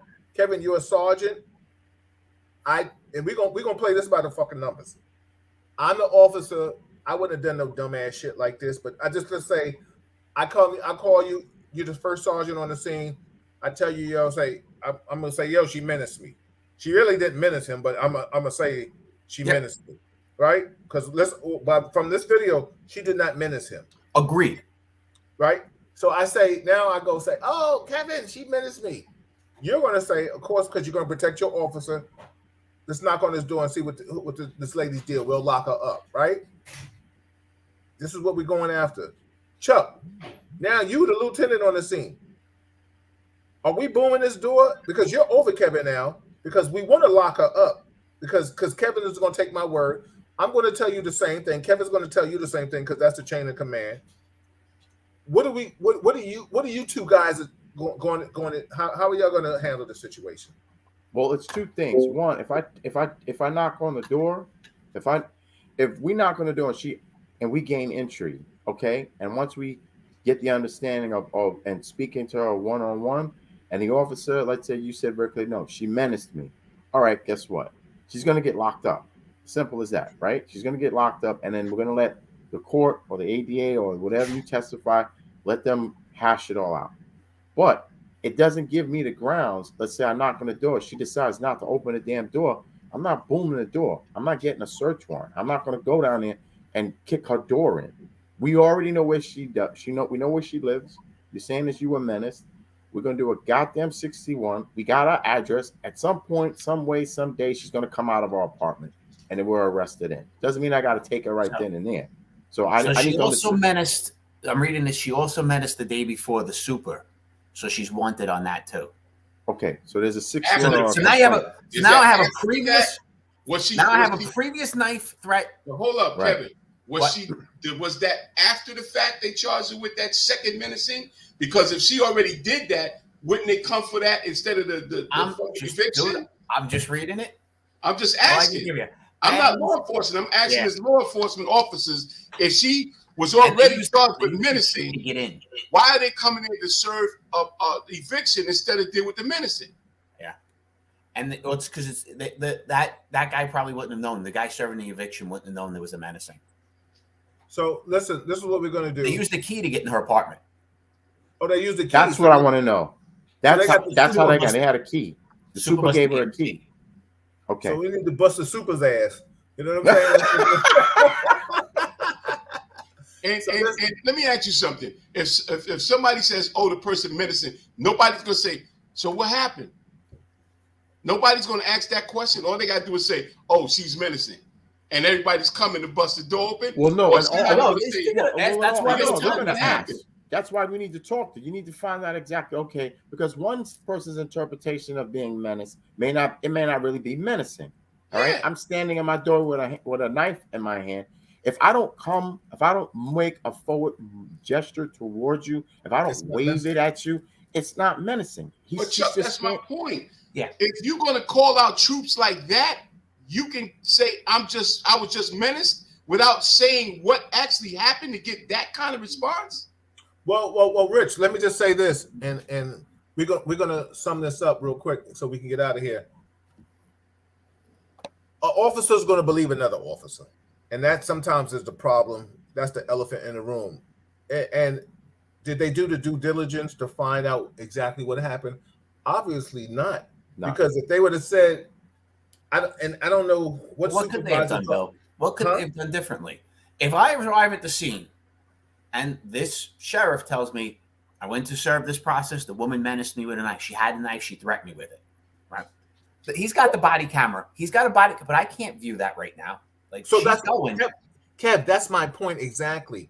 We're going to react to exactly what he said. Yeah. Because the bottom line is this officer, whomever he is, escalated this shit to the fucking 10th power. Because the bottom line is she didn't menace him. What she didn't do is obey his lawful order and drop the knife or put it back. And then he said, "Yo, lady, don't. I'll shoot your fucking ass." Right? Okay. Wow. Damn. So now she's like, "Yo," she's mad because she behind in rent for whatever reason. She don't have the money and shit. And then now you're gonna come here and you're gonna tell me what to do in my own house. We know that's 101. Police officers come and tell us what to do in a house. We don't want to do it. But they once I always tell people, once you let an officer between those, once he crosses that line, it's not your house anymore, it's his. That's just food for thought for everybody out there. Right. So now, did he have poor tactics? I feel he did, absolutely. So now after that, she closed the door. Now it's all about what's in his crotch, Kev, because he didn't have to call. He served the paper. She had the paper. He didn't have to call and say, "Yo, she menaced me." He could have drew a little middle finger on her door with crayon and left, and you know what I'm saying, or through A. I agree. So Right. let's say it ends with she got arrested. She doesn't get killed. Right? Does that guy get fired? The sheriff retrained. Well, retrain. There's got to. There's gonna be some. There's gonna be some discipline associated with his actions because they were inappropriate. Today, does he get fired because she died? He should go to Oh, jail. yes. Absolutely. Yes. Absolutely. Yes. So we got 3 fired, 1 jail. Right. Who's in jail? Me. And he's gonna get prosecuted for it. I don't know. He can't get prosecuted for that. Well, Why? No, he would. maybe. Yeah. Right. He false. Exactly. Yeah. So All yeah, kinds of other statements he writes up. All his statements he writes up. Yeah. Exactly. Yeah. All right, Rich. We're gonna take that back. Fire is the minimal. He may get prosecuted. So yeah, fire and go to jail. How about that?